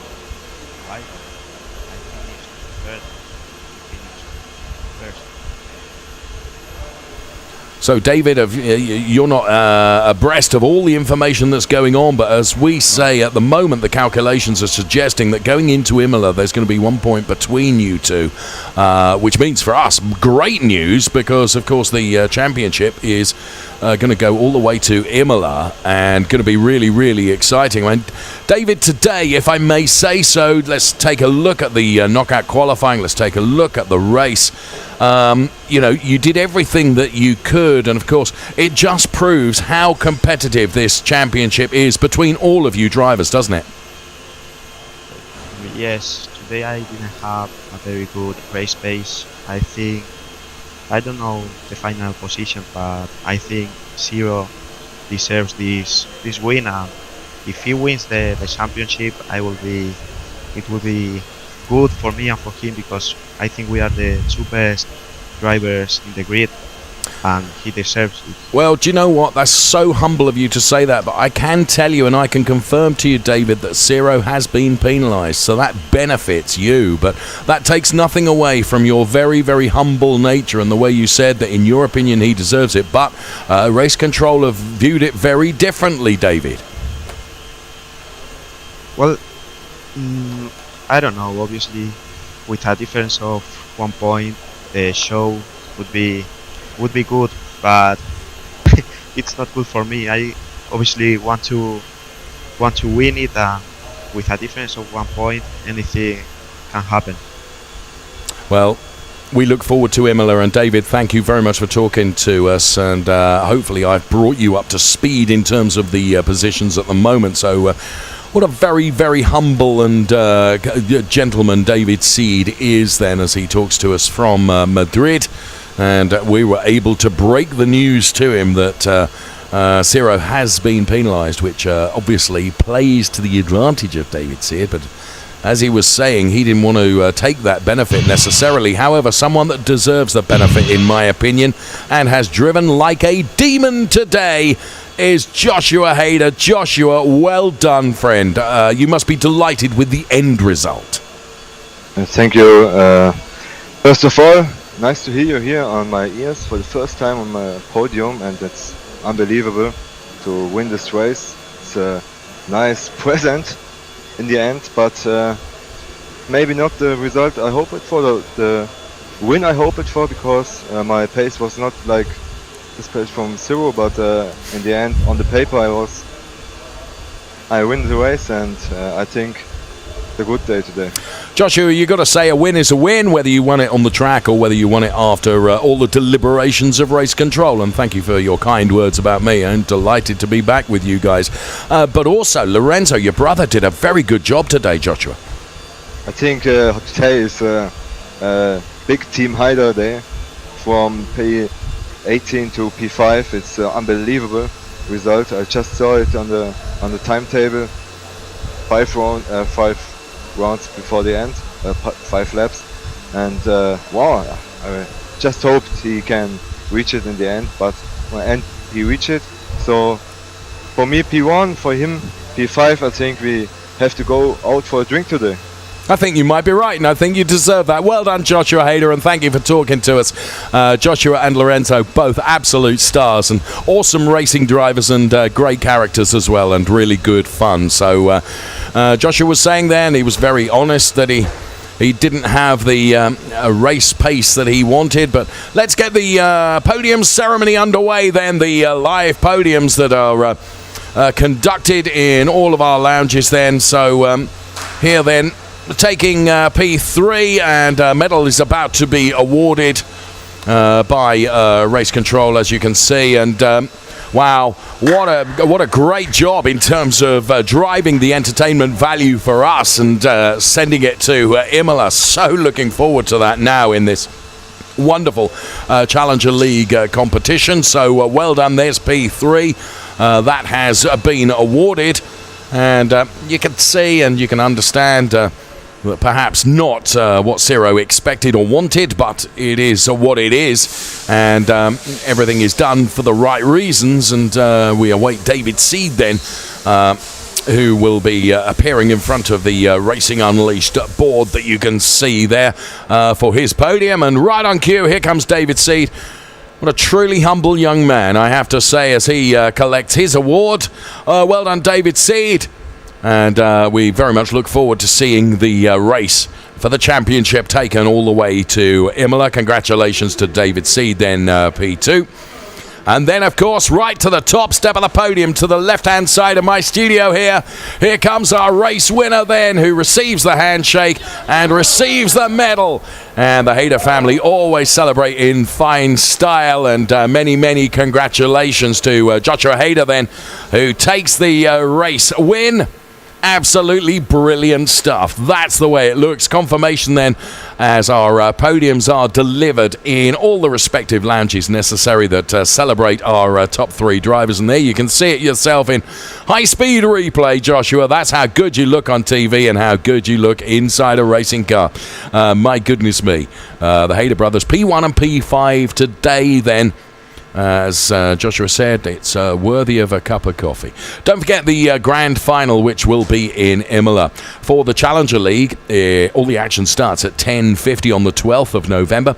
And for the Racer League, it's 10:50 on Sunday, the 13th of November. That is the grand final of both our competitions at Imola. And that wonderful Italian circuit, which, as I said, in preparations, I head off there on Tuesday. So looking forward to that, and we will be bringing you all the action for that. And, of course, it couldn't be closer in terms of the wonderful Challenger League, and really good to hear from those drivers. We're going to end the day by saying thank you to you so much for watching, and please make sure you join us for tomorrow when we do it all over again, but this time with the Racer League. Bye-bye for now. This is Racing Unleashed Beyond the Pinnacle. Hold on to your hats. We are on the grid. Who is going to be king of the late breakers? Excellent onboard shot. Michael Spiegel is throwing absolutely everything at this, including the kitchen sink. And he is a fighter, a warrior. And look at this! Look at this! Unglaublich! Wow, qué pelea! I'm loving this.